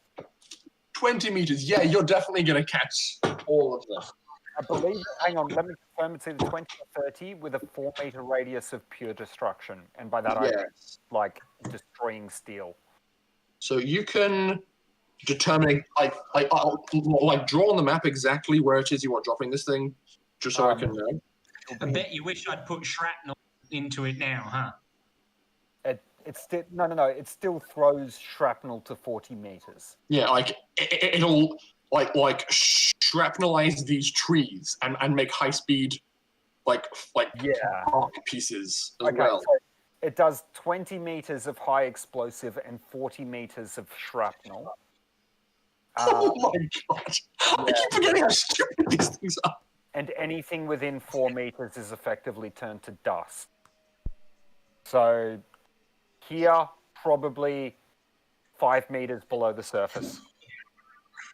5 meters below the surface. Okay, so the numbers a little bit. Can I draw a circle? That's not how I draw a circle. Hang on. That's how I draw a circle. No, this is pretty messy. Sorry, guys. That's the 20-meter line? I'm doing this for no one's reference but myself. Yeah, okay. So slightly beyond this circle is the complete and utter mincemeat zone. Yes. So those 4 to 5 will be meat paste. Please roll me the damage for the demo pack 310. 15. Okay. Dead center. They're all dead. They're all dead. So. And it's 20 foot straight down as well, so I imagine it's going to fill some of the tunnel, and then 40 feet of probably pressurized airwave and shrapnel at half damage. So to round out this episode, Darius, as your drone is flying high and watching everything that's happening, you drop this drone down into the hole. It impacts, it detonates, and there is just like displacing the hazy purple, pinky purple atmosphere is a cacophony and a pressure wave that just rips throughout the landscape, through the trees, and just destroys all of these wolves. I'm going to do a quick whip around with the thingamywhatsits. So, which of these tunnels isn't blasted? They're all within range if it's on surface. And But since you kind of went down a bit, the range does shrink a bit. So, yeah. And then it's 40 meters is the shrapnel, so half damage at 40 meters. So this one and this one, once the smoke and dust have cleared, have effectively collapsed and are just heaps of dirt. You can see blood, guts, and viscera hanging and impaled on various shattered and jagged pieces of tree surrounding the scene. You're feeling pretty proud of yourself as all of these poor, majestic beasts. Darius has just like turned off his vision and gone back to himself, and he's called back his own drone, his personal one with the observation suite.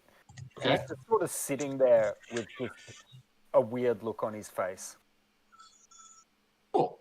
So you see this explosion rip across, and as you kind of tell the drone to come back, just like a flash of when you were in that drone's perspective, we're seeing more of these creatures pouring out of various other holes, all to see what the hell just happened.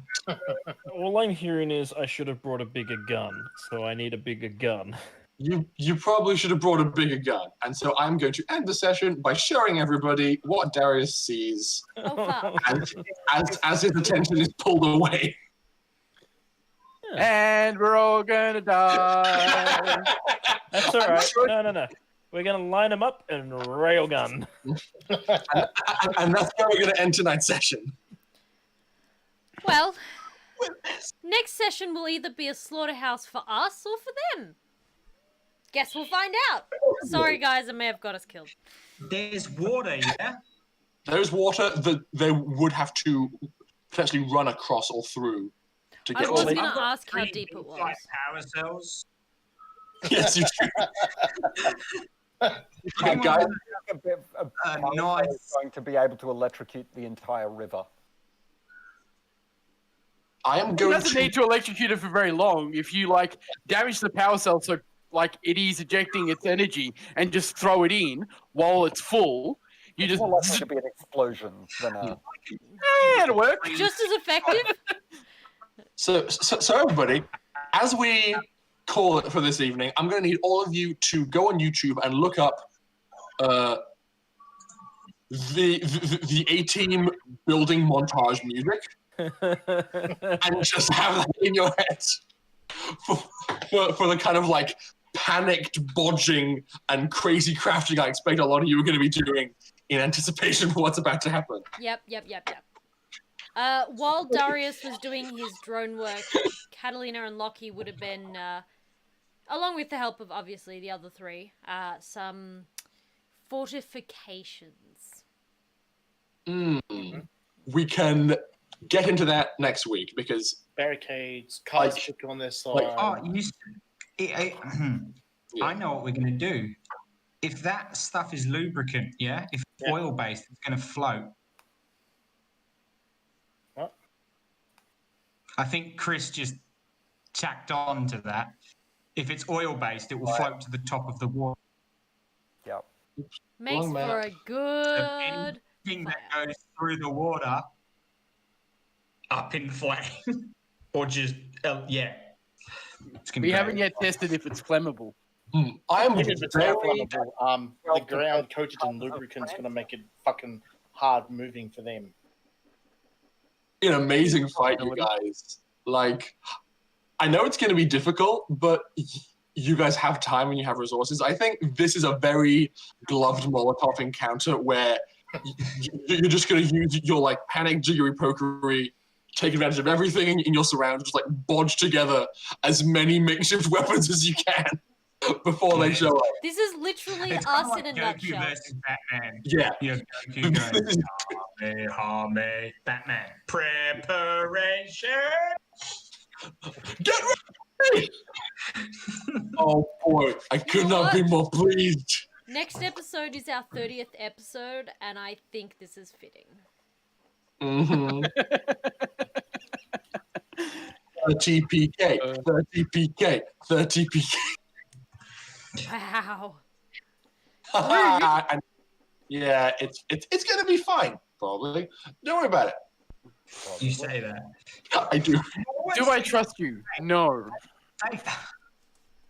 Once I have to call on you. You shouldn't trust planet. me. I don't want to be stranded on another planet. You know what? Catalina has plans bigger than this. She ain't dying. So we shall see. If any of you wish to ponder and like think to yourselves in the following week on what's about to happen, please by all means take a screenshot of this and think about the practicality of sort of some of what you're dealing with. All right. How much lube is it? It seems to be. Also, testing if it was flammable was something that Catalina wanted to do. If that's possible to have been done earlier. Yes, hang on. It is 26 barrels. 26 44-gallon drums, huh? Cool. Yes, 26 44-gallon drums. Have fun, you guys. The most effective lubricants are oil and grease based. So that's 1,100 gallons, which if the US gallons are times 3.5 is about 4,000 liters. The explosive yield of 4,000 liters of oil. Yeah. No, it's not that. I'm thinking like just spread it down the ground. Yeah, let's heat it to 60 degrees. It does remind me of a game we had where my DM gave us a whole heap of gunpowder. And I know this story. Yeah, he didn't realize that the two people playing would be nerdy enough to calculate the displacement of the amount of gunpowder that he gave us. We were attempting to just blow a hole in a castle wall. We had enough gunpowder to blow a hole in the cliff that the castle was built on. So we blew up the cliff. Half the bloody place. We blew up the cliff. Yeah, that's so good. All right, guys. Great. So, who are we rating? I see Game Stormers are currently playing Baldur's Gate 3. That's a good segue. That is a good segue. I don't know if they're still playing. I was going to say, no? Dave's streaming currently as well. I'm not sure what he's doing, but I think he's probably drawing. Just chatting, but... Yeah. He usually has that up for when he's just doing whatever he feels like, I suppose. Yeah. But he only has a couple of people on, so it might be nice to give him a... Yeah, let's go. James Lady's playing Fall Guys. Yeah, we're playing Fall Guys. All right.